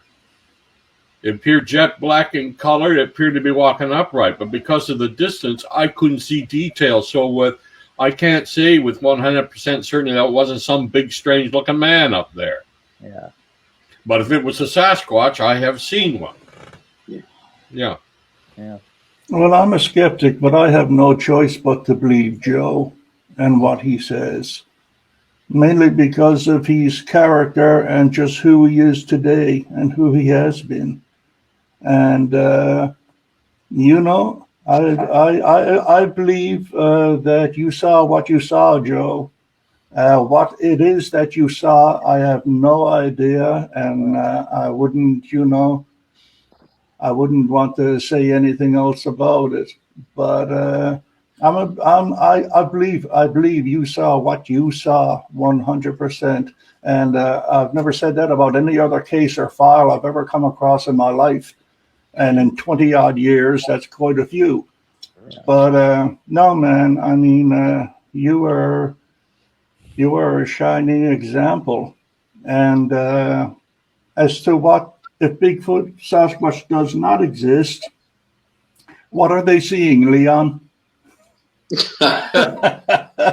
Wake up. No, I'm just thinking about what you're saying, and all you guys are saying, and I'm thinking the thing about, again, Joe's story is he's fair, and it's good that he's followed Thomas for so long, because sticking to your facts and not deviating your facts, it means also that you change your narration. Joe, I like that you changed the title to hominid X, because you don't because you and I have talked about this numerous times about when I keep trying to get to you, because you keep saying to somebody when they're telling stories, tell me what you're looking at, and then they can't figure it out. But then later on, you keep asking that same question back to them. They'll say it looks like this or it looks something like that, but it's something. Because even if I seen a Sasquatch today, or Jeff, or Bill, or Jerry, or Thomas uses this word already, he always says, there's always a cautionary thing, which is, I don't know what it is. That's why I kept hounding Joe over the last year and a half about where would it fit if you're looking at in the hominid record, where does it fit? Where does it fit? Does it fit? No. What is it? But he's always been fair. He doesn't just go Sasquatch. A storyteller goes Sasquatch and then elaborates on the story because he knows he's working on a psyche that has been influenced by hearing Sasquatch stories. Joe's is opposite of what you normally would hear in people, and that's what I really appreciate him. And like you, Jerry, I agree with you. There's only 3 people that I've witnessed, not interviewed as many as Thomas, because Thomas has been doing longer than I have. But out of the hundreds I've interviewed, there's only 3 people that I buy their story. And our job, and the nice thing, by the way, if you're just watching this, is Joe asked us specifically to come and join him tonight. It wasn't that we were going to gang up and go, you can hear the people on certain channels like, oh yeah, they're just using him for numbers. It's like, I know. I was wondering when we decided to do this. Yeah, I felt like, man, I don't want people to think I'm just hanging Joe out. Yeah, totally, right? Raising him up as my main sale for the channel.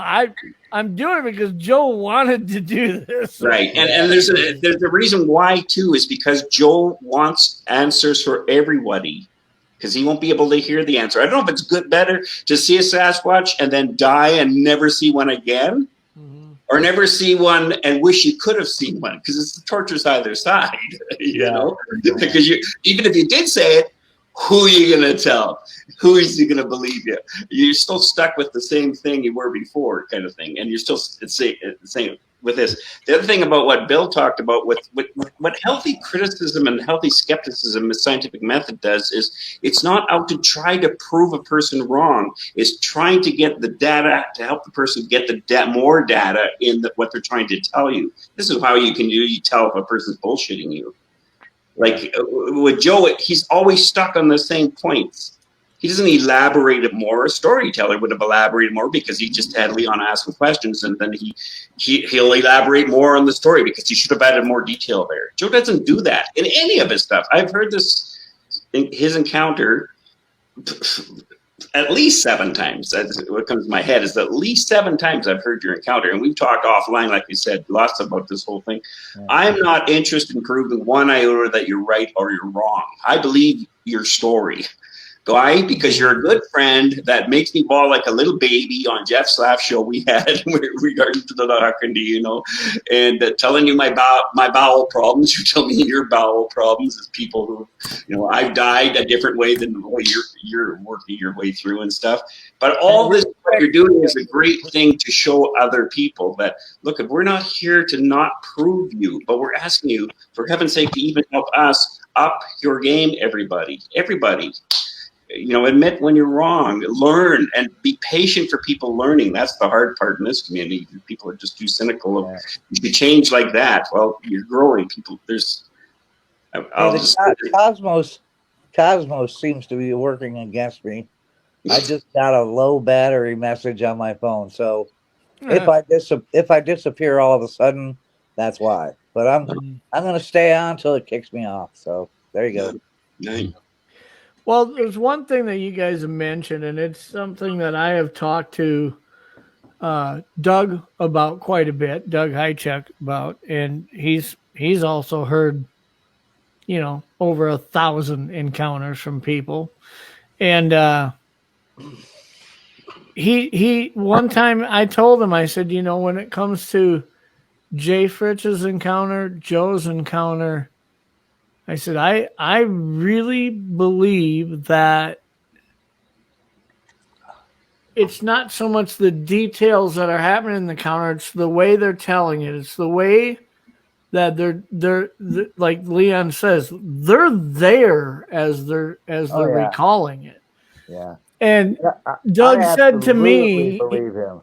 Doug said to me, he says, Jeff, that's the way he felt about when he heard me share my encounter. He said, I don't think Stephen King could make up a story and tell it as well as you do when you share this over and over on these different channels, because you were there. It's playing like a movie in your head. I can't get that out. In fact, one thing I noticed with Joe, same with me, when I share my encounter, I start taking you where I was that day and what happened that day. For me to leave out a part of it would be like cutting a finger off for me.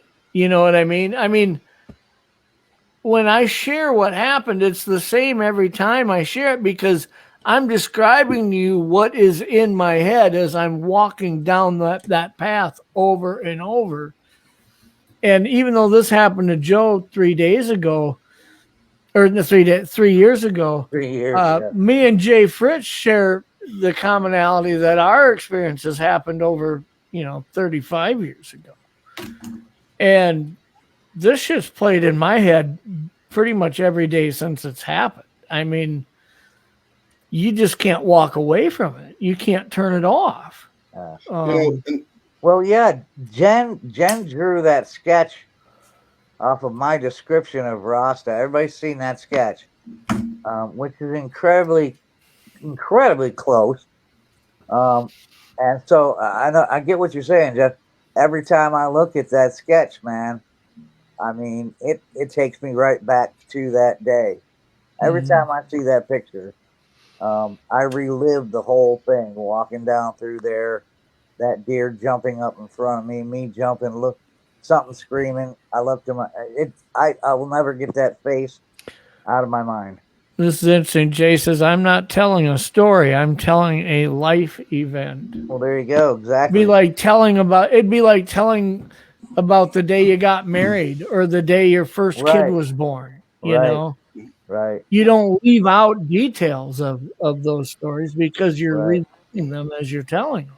Well, one of the other things that I love with Joe's encounter, when he's told the encounter over the years, is that he hasn't added detail.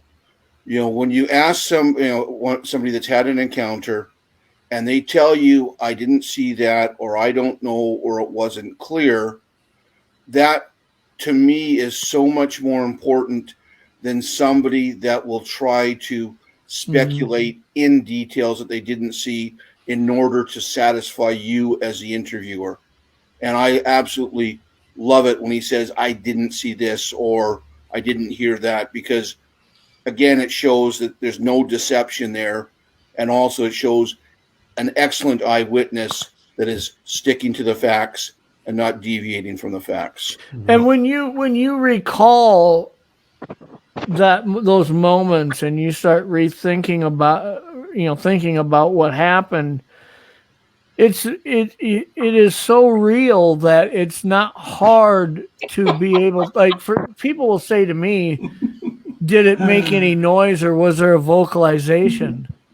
And I'll say, honestly, I don't know, because my senses, my visual sense of being in front of this thing 15 feet away from it was so overwhelming to me, and my brain was so glitching on what am I looking at, trying to make sense of this, that when I fell and when I went away, it could have vocalized and I wouldn't have even noticed, so I can't say yes or no to that question. I have to be honest, say I don't know. I really don't recall.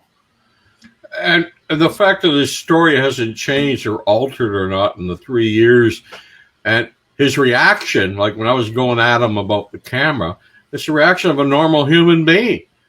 I you can get a picture of the thing I saw in 2004. Yeah. Even though I You tried. can be prepared all day long. Yeah. Listen, I found myself in front of a mountain lion and forgot I had a gun with me. Okay, Yeah. so I'm for just somebody to say I didn't remember I had my camera, I get it. And hearing Joe's story, I'm just so grateful that he managed to pull away from the damn thing, and we didn't end up in the last 2 years watching an episode of Unsolved Mysteries. What happened to Joseph Snyder? Yeah, right. The missing 411, right? I mean, I know a lot of people that you hear it all the time. They're like, I want to see one. And I appreciate that. I understand that. I think almost anybody that's willing to give the possibility that there's another hominin still running around the planet with us, I think, yeah, I understand. I want to see one, but it's like, yeah, you might want to see one, but you're probably not going to get a picture of it if you see it. Because I think the last, you can't be like, I wouldn't have been like, holy shit, it's a Sasquatch. Hold on there, man. Just stand still. I got to pull this camera out of my pocket. And, you're not thinking anything like that. Yeah, that's it, man. I mean, that's, So this is the rendition. Just to clarify, Joe, just to What's clarify, this is your artist's impression of what you saw that day? Yeah, that's Jen's sketch of it. Mm-hmm. And this is, the other thing that Joe's showing us is not only is he showing us what an excellent witness does by not adding in details or giving interviewers things that he thinks they want to hear or see. Joe's also showing what an investigator needs to do, and that is not if he doesn't know something again, we have as investigators that we don't have to have an answer for everything, or the answer can be, I don't know. And Joe's in that very, very, very unique place as both a witness and a researcher that after coming out of the event can still say, I don't know what it was. I saw something. I can tell you physically what it appeared to be, but I don't know what it was. And you don't know how valuable that is, Joe, to give an encounter like that. Yeah, I can't make up a grand, I can only tell the event the way the event took place. I don't have any grand narratives to, hey, it was a Sasquatch and now, it looked like it's this or it has to be that. I to this very day, there are just some things I do know.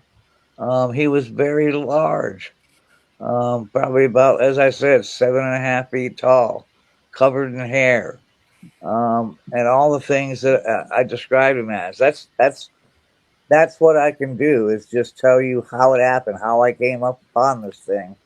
What's the one descriptive that stands out the most to you, Joe? I mean, when you envision this thing standing out in front of you again, what is the one descriptive that stands above them all when you're looking at this? One descriptive of Rasta would probably be... I mean, like for me, it was simply the mass. I could not get over the body mass. Yeah, I would say it wasn't the shape of the nose or anything like that. It was just the overall mass of the body. That's what I look at is the ability that thing had to just take a few steps and pop a leg off of me and beat me to death with it. I mean, powerful. Because the thing was huge. And I can't, just by describing what I described, I don't think I can accurately get anybody to really realize just how big he was and how scary looking he was. He could have, and I still some nights sit here thinking, holy crap, I made it through that. Because I could have been easily, like Thomas said, 411. You know what happened to it. You know, I'm thankful that it didn't happen that way. Joe, how much time passed from the encounter to your return again with the other investigator? Oh, Mike. Oh, wow. That's fairly recent. When did I'm trying to remember if it was this year or last year I took him out there. But so when you was, first saw it, it was 3 weeks later that you returned to get the walking stick. Yeah.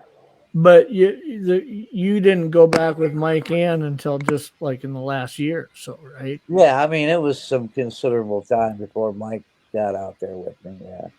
So when you went back to get the walking stick, you didn't do any real investigation of the area or whatnot. You were just happy to get the stick and get out of there, huh? Yeah, because I was still scared. I admit it. I mean, don't blame you.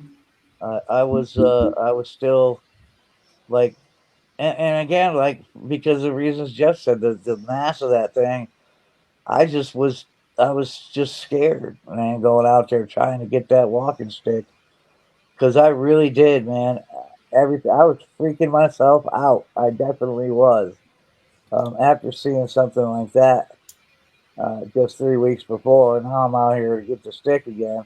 Yeah, some people might be like, "Well, you found the bravery to do it," but barely. I'll tell you, just barely. I found it, but I got that stick and I got the hell out of there. Did you think about getting some? Did you think about getting somebody else to go back with you to get the stick? You know, no, it hadn't crossed my mind about taking anybody else out there, because at that time I was probably more like in the I don't want to reveal this spot to too many people type mode. Yeah. But now I don't care. I actually will tell people exactly where it was. If they care to go out there, go ahead. It's a camping area. It's a state forest, so if you want to go out and see where that was, man, that's the place I saw it. So that's another thing that I think is interesting about, and this is something that I'm sure Thomas has noticed and paid attention to pretty closely in all the different encounters that he's investigated, is that when I think of where I was when I had my encounter, it was so remote up in northern Manitoba. I mean, we took us like 16 hours to drive the last 20 some miles into this place. It was so bad. It was like a tank trail to get to this lake, that I often wonder if when I stood in front of this thing, my surprise and bewilderment of it was that what it was feeling too, looking at me. Is there a chance that he really hasn't been in front of another human being before, right? And yet when you look at Joe, the geography where he was in that campground area in New York, I mean, it would be highly unlikely that that individual has not gotten a fairly good threshold of experience with human beings. That there is a big difference in that component alone when people have a encounter that's really remote, and then other people have one that it may be rural, but it's not remote. I mean, there's a lot of human beings in that area. So I think it's likely that its reaction to Joe might be based on its experience with human beings on numerous occasions, one of the things that I like to add as well, Jeff, is both Joe and you talk about the mass. And here's, a lot of people, if they've been in the city that may not understand, and I know, Jeff, you're a hunter, so you understand. Safety plays a big part of how you perceive mass. An example is if you go to a zoo and you see a 450, 500-pound grizzly bear in an enclosure, and you're 30 feet away. Yeah, it looks big, but it doesn't comprehend if you see that same grizzly bear when you're out in the wild, and all of a sudden there's a 400 or 500 pound grizzly bear in the wild, and you don't have that buffer of safety. That's when you really realize how truly massive these creatures are. And a friend of mine is Billy Moles. He's one of the most renowned guides in Alaska hunting grizzly bears. And he has shown me videos that when you watch it, it throws into perspective a 10-foot tall grizzly bear, 10 foot 2 inches, which is pushing the record books. This thing is 1,150 to 1,200 pounds.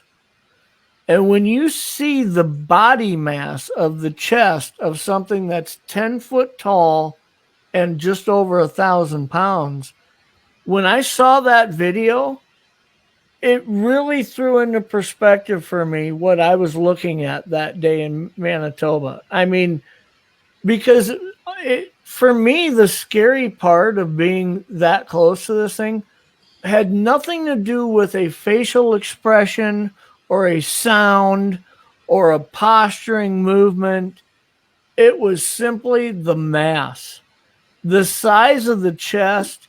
These two thighs looked like 2 5-gallon buckets next to each other. Just the thighs did.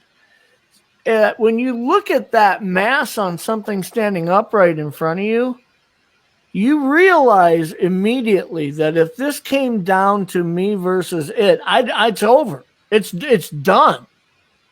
I am defeated before I can even conjure the thought of what would I do. You know, you feel so small and so unable to even begin to think in a protective way when you're looking at that kind of mass. It's just overwhelming. Well, Jeff, speaking of someone who is seeing grizzlies in captivity and grizzlies in the wild, I can tell you in one instant what struck me was its damn teeth. Yeah. I was looking at one that was dead laying on its back. The claws were impressive enough, but what struck me was the damn thing's teeth. Yeah. They were nasty. Well, I was looking at a video of a dead one laying on his back. So I guess if it was alive, I think that's the first thing you'd notice is its teeth and jaws, probably. Guys, I've got to bow out. It's 8 o'clock here, and I have yet to have any dinner. So, Joe, love you, guy. I don't know. You see? Oh, here he goes. He's coming back again. Yeah. Hey. Yeah. I just took some medication, so. Okay, guy. I got to pop out. And, all right, Jerry. Thank you so much, Jerry, for. Thank you, Jeff, for the invitation. Thank you, and the rest of you guys. We'll be talking. Yeah, we will. Mm-hmm. Joe, take care, my friend. Thank you. Yeah. And I mean, that's the same that I got to pop out now too, guys. Jeff, thank you for hosting this for me. Yeah. I just thought it important to get it out there again because so many people apparently had not heard it, and I thought it was important that they should. Good Lord. Leon, thank you again, and Bill, thank you for coming on. And of course, did I mention the great Thomas Steenburg? Oh, right. Joe, all I can say is it's been my honor. Thank you, sir. Yeah. Thank you. And thank you, chat, for all the people that jumped in. I love all you guys. yeah. So, I'll be back. Joe, if there's anything that any of us can do for you, make sure you reach out. I want to encourage everybody again to consider going and supporting the GoFundMe that's set up for Joe and Molly. I know Joe and Molly tremendously appreciate the support. Absolutely. Absolutely. All right. Guys, I love you. All right, Joe. We'll see you, buddy. Wow. Good job, gentlemen. Yeah, it's honor and privilege, really.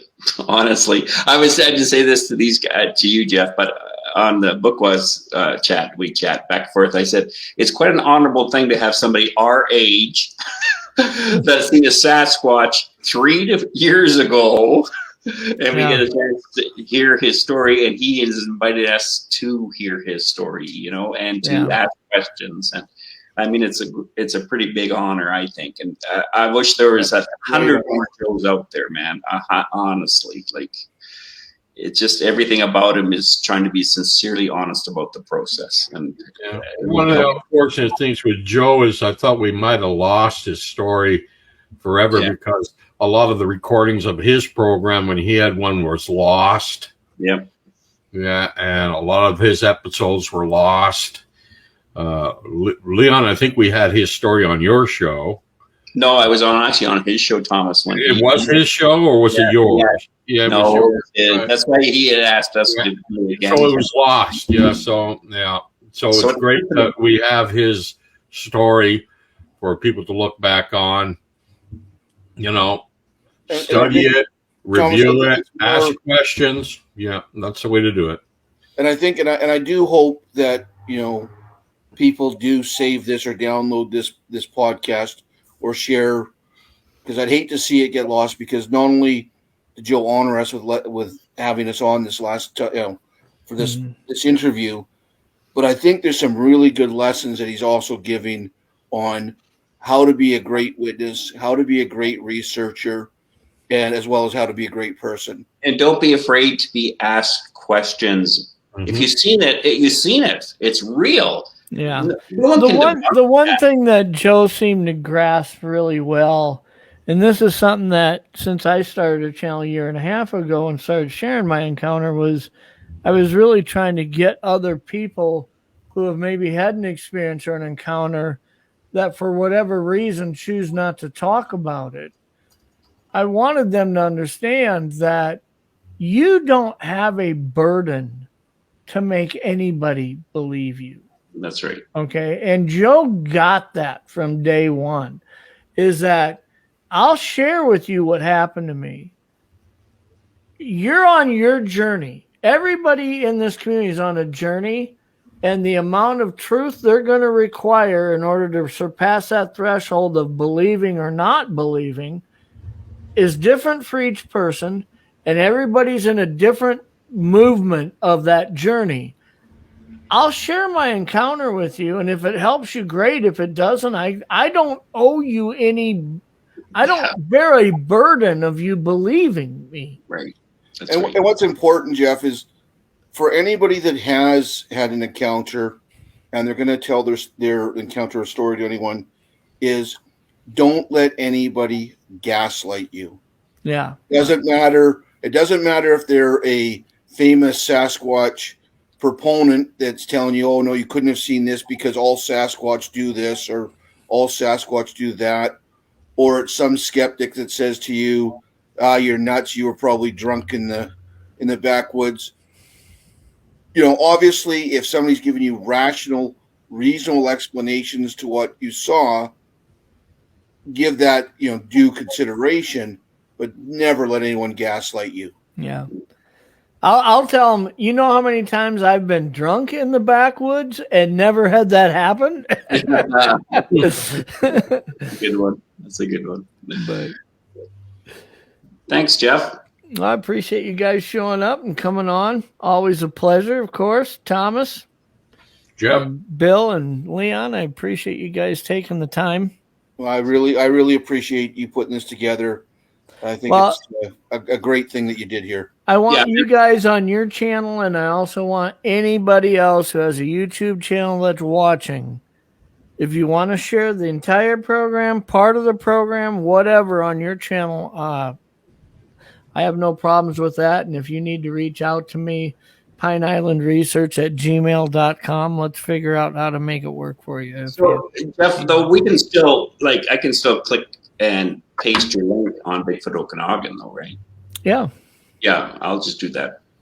Yeah. I think the nice thing that Joe did, I was trying to get Joe to say it, because the reason why Joe did want to do this was to give people a reference point, not just with his story, but how we talk to him. We're not out to prove you wrong.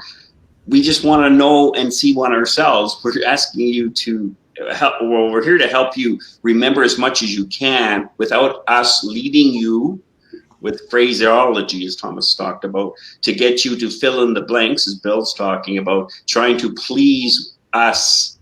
Just tell us the story. Like Jay's another great guy. Jay's Jay.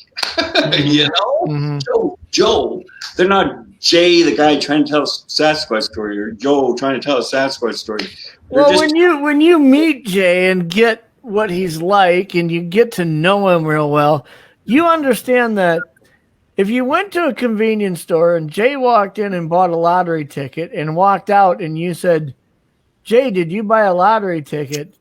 He couldn't answer the wrong answer without you knowing. Yeah. Totally. I mean, it's that simple. Something that easy he couldn't lie about. Well, something about how Jay, the hell is he going to make up this whole thing of how this happened to him? That's not who he is. Yeah. The thing about Jay, the very first podcast I ever went on, Jay was one of the panel members, and I went on as a skeptic. And I was getting attacked pretty roundly in the comic section. And you had a guy, Jay, who had an encounter that he had. He was on there defending me and getting quite irate on my behalf at the people that were mad because a skeptic was on there. And again, that shows the measure of the man. Yeah. 100%. Yeah. Well, like I said earlier, Bill, had I never had the encounter that I had in 1987 when I was 18 years old, one, I wouldn't have it wouldn't have drove me to go and do the research I did trying to get answers to this and help me understand it better. But I certainly wouldn't be able to listen to half the people out there talking about this subject without saying you're full of crap, because I have to remind myself that because something hasn't happened to me, that doesn't mean it couldn't have happened to them. And I believe that what we're talking about is a flesh and blood creature. I believe that. If the data leads me in a different direction, I'll follow the data where it leads me. But it hasn't led me away from a flesh and blood approach. But when I hear other people talk about different subjects, when it comes to dogmen and things like this, I just have to say, I don't see a slot that fits into. I don't understand how that could, from an evolutionary scale, even be possible, right? I mean, the only way that could be real is if there is a supernatural explanation and it isn't just flesh and blood. So I don't go there. I'm simply looking at the scientific method, the application, and the approach of a flesh and blood creature, which is what I believe I saw. I believe that's what Jay Fritz saw. I believe that's what Joe saw. But had I not had the encounter that I had, I'd be right where Bill was, and I'd be looking at saying, if this thing's real, then they saw it. And if it's not real, I don't know how the hell to even begin to explain what they're talking about. Yeah. I mean, I don't know, like Doug Heitzig says, if you were Stephen King, you couldn't make up that story, right? And tell it that way. You could.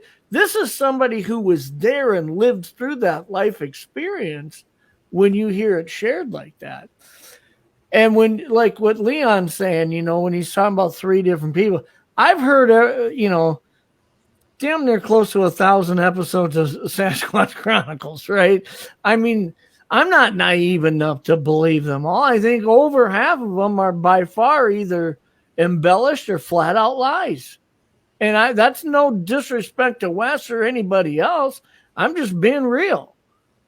But there are some of them that when you hear the emotion and you look at the integrity of the person telling it and you factor in all of that, it starts making you say, wait a minute here. It's not whether or not this feels real. It comes down to, I don't think this can it doesn't feel manufactured to me. You know what I mean? You start sensing that when it comes from somebody who's sharing something they experienced in that life experience. Yeah. But- And if you watch video again, watch Joe's eyes. He's chronically going to his left. He's right there. He's right there. He's right. He's always, when he's just doing descriptive language or vocabulary, he is right there describing as you can see it in his eyes. And I think the other thing is, if we had more capacity of witnesses and people that are, again, to me, it's about education, to up the game, to talk so that people can, like Joe's and Jay's, can come out and say their stories. That just because of who they are, you're stuck, like Bill says, being a skeptic. He's got to be sincere, though, with what he's hearing. He could just be the critical skeptic, reading the one that most people have in their head what a skeptic is, which isn't what's called a healthy skeptic, or is even following the policy or the process of being a healthy skeptic. That's not what Bill, you got Bill up there who is a genuine interested in, fascinated by the topic. And he can tell that this is not a guy who's trying to pull anything over for what gain. You know, I remember when UFO people they're doing videotapes of all these people who are dying who saw UFOs. And it was like you're talking about earlier, Jeff. I was just thinking in my head, you know, I'd like to do with the show with Joe on to get a story out there, but I don't want to be one of these people where people that are watching, oh, he's just using that. No, that's the great thing about Joe when he's thinking about, I want to do this because I want to show people, hey, don't be afraid. If you know what you don't, secondly, contact the right people to talk to. Don't throw your pearls before swine, everyone. You know, don't try to don't let your objection beat or your what's the word I'm trying, come on, brain kick in. Your whole thing to be online, to be on a show, to be interviewed. That's not why you should do it. Find the right researchers. They might have their channels, but they might even not use you because they're interested in protecting you, not exploiting you. Don't let a subscription count gauge whether or not you have a good idea. And imagine hearing a whole bunch of different stories at Joe's quality and Jay's quality. Imagine hearing more of those stories, not 3. Frick, I've done 100 interviews. I could only interview 3 people out of the 100 interviews. Imagine if I had 50 of those and we could do videos with those people. It does a whole different thing. Not to mention, it really helps people at home see who the BSers are and who aren't the BSers. Because I can't say, none of us skeptics are going to say a BSer is a BSer unless they invite us, well, you can tell us whatever you think. Are you sure? Because you're talking to a guy like me, I'm going to tell you exactly what I think. But I'm not going to roast you over the coals on somebody's channel, because that's not professional.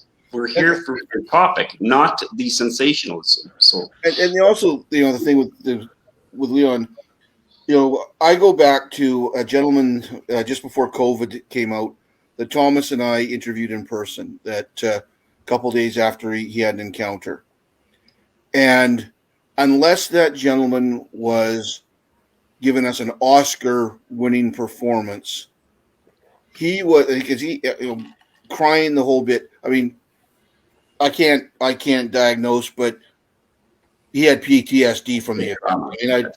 I mean, and he was concerned. Now, I don't personally think he saw Sasquatch. I think there was more logical explanation. And again, respectfully, we gave him some alternatives, and you know, he didn't believe it. He thought what he saw was a Sasquatch. And again, you know, when you're doing an interview, you don't tell people what they see. You give them some logical explanations, and if they don't agree with you, that's fine. Don't trust them, don't cause them liar.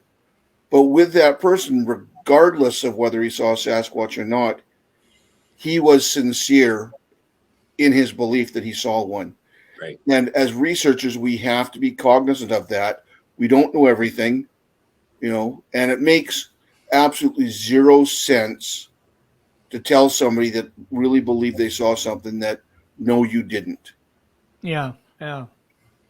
You know, speaking to, just to throw into perspective for people on sharing something that is a life experience that was impactful, when you're there and you're reliving this in your head as you're taking people on that journey and sharing with them what happened that day.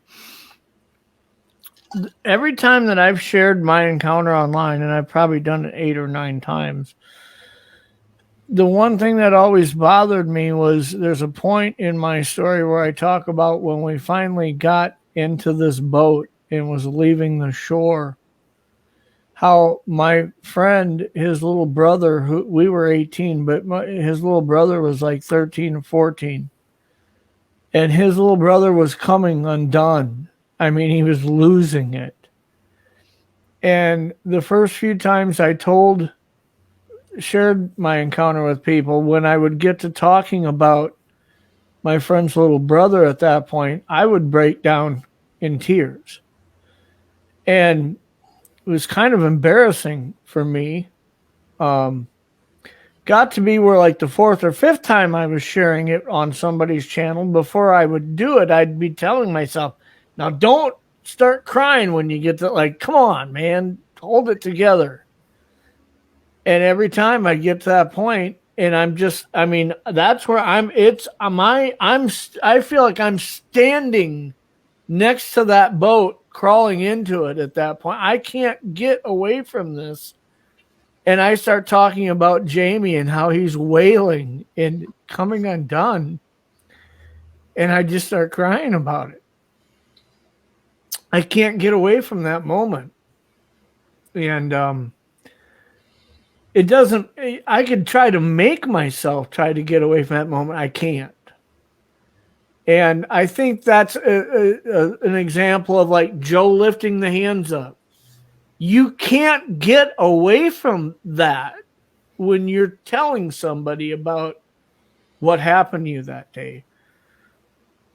I hear certain things in Jay's encounter that when he gets to those points, it's similar.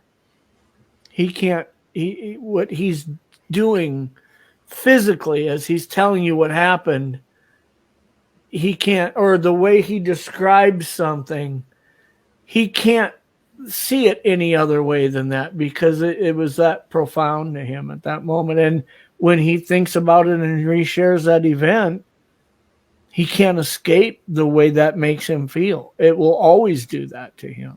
Yeah. But one of the tells in Jay's account, at least for me, is Jay was a researcher before he had his account, and part of his description does not meet the classic Northwest Coast description. So if he was making something up, it would be more to what the norm is, not something that doesn't fit the normal description. So yeah. What's Jay you're talking about, Bill? I think he's talking about Jay Birch, I think. Oh, okay. Yeah, okay. I was referring to Jay Fritz. Oh, okay. But yeah, no, I totally get what you're saying. I mean, that's the thing that for me, when I had my encounter, it's not that I wasn't an investigator or a researcher. I didn't know what these things were. I didn't grow up with an uncle who told us stories around the campfire about how he had a Sasquatch. I had nothing to reference this to. So when I'm 18 years old on an island in Manitoba, that's so remote you can barely get to it, standing 15 feet in front of this thing, my mind starts glitching, going through the whole check down of what this isn't. This isn't a brown bear. This isn't a black bear. This isn't a human being. This isn't, I'm not looking at it going, what could it be? I'm just like, holy, this is not what it is, because I had no reference of what Sasquatch would be, Sorry, I was just thinking, you're going down the list. It can't be that, it can't be that, it can't be this. Yeah. And then it's like, I have no idea what this is. Yeah. Well, I mean, it's perplexing because, all this is happening in like 2.2 seconds, right? Yeah, totally. Right. And then on top of it, I'm looking at facial features that have human elements to them. Not like a bear, not like a canine, not like anything like that.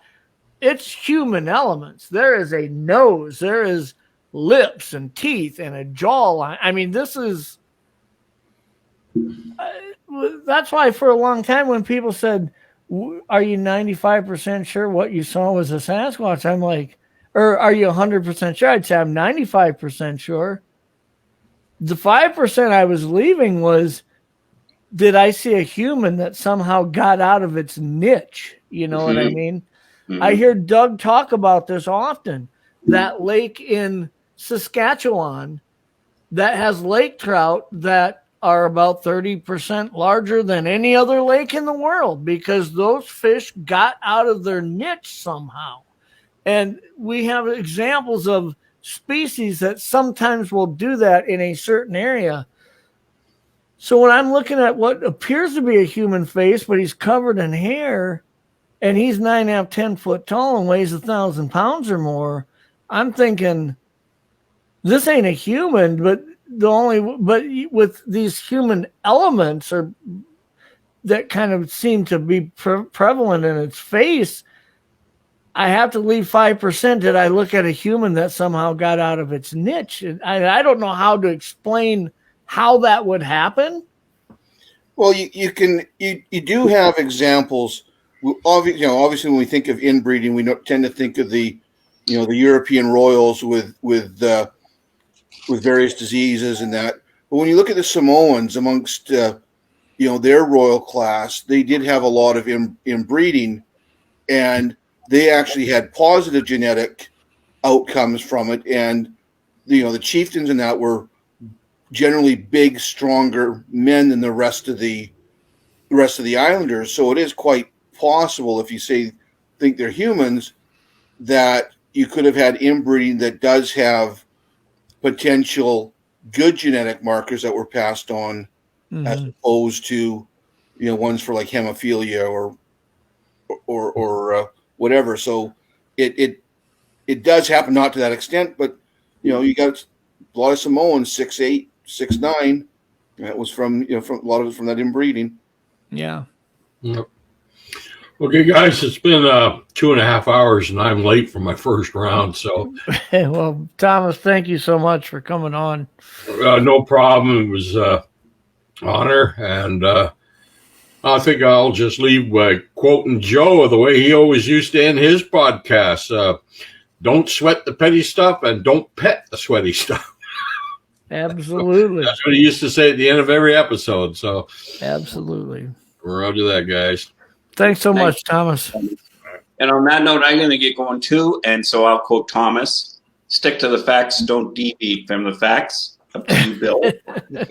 Well, I'll quote Porky Pig. That's all, folks. Thanks so much, guys. Appreciate each of you. Well, and that brings us to the end of a special edition of Pine Island Research. I hope everybody enjoyed the show. Hope everybody really captured just how special this was to have Joe come on tonight and share his encounter. I do ask that if you are able to consider clicking the link in the chat for Joe and Molly's GoFundMe. It'd be awesome if we could help them raise a little bit more to cover these expenses that Molly's going to be facing when the day comes that Joe passes. It's going to be a hard day for all of us. But I can't imagine for her what that's going to be like. And the things that are going to be in front of her, the challenges that are going to be in front of her. I want us to be able to say that we did everything we could to honor our friend in making that easier to deal with, if that's possible. So again, thanks Bones and Jen for sharing that. It's in the chat there. You guys can click that. If you're watching the show, not here live tonight, but watching it after the fact, feel free to share it with others. And like I said earlier, if you have a channel on YouTube and you want to feature part of this broadcast or all of it on your channel, just let me know and we'll get you set up to do so. Otherwise, it's Friday night. You guys have a great rest of your weekend. Love all of you. Take care.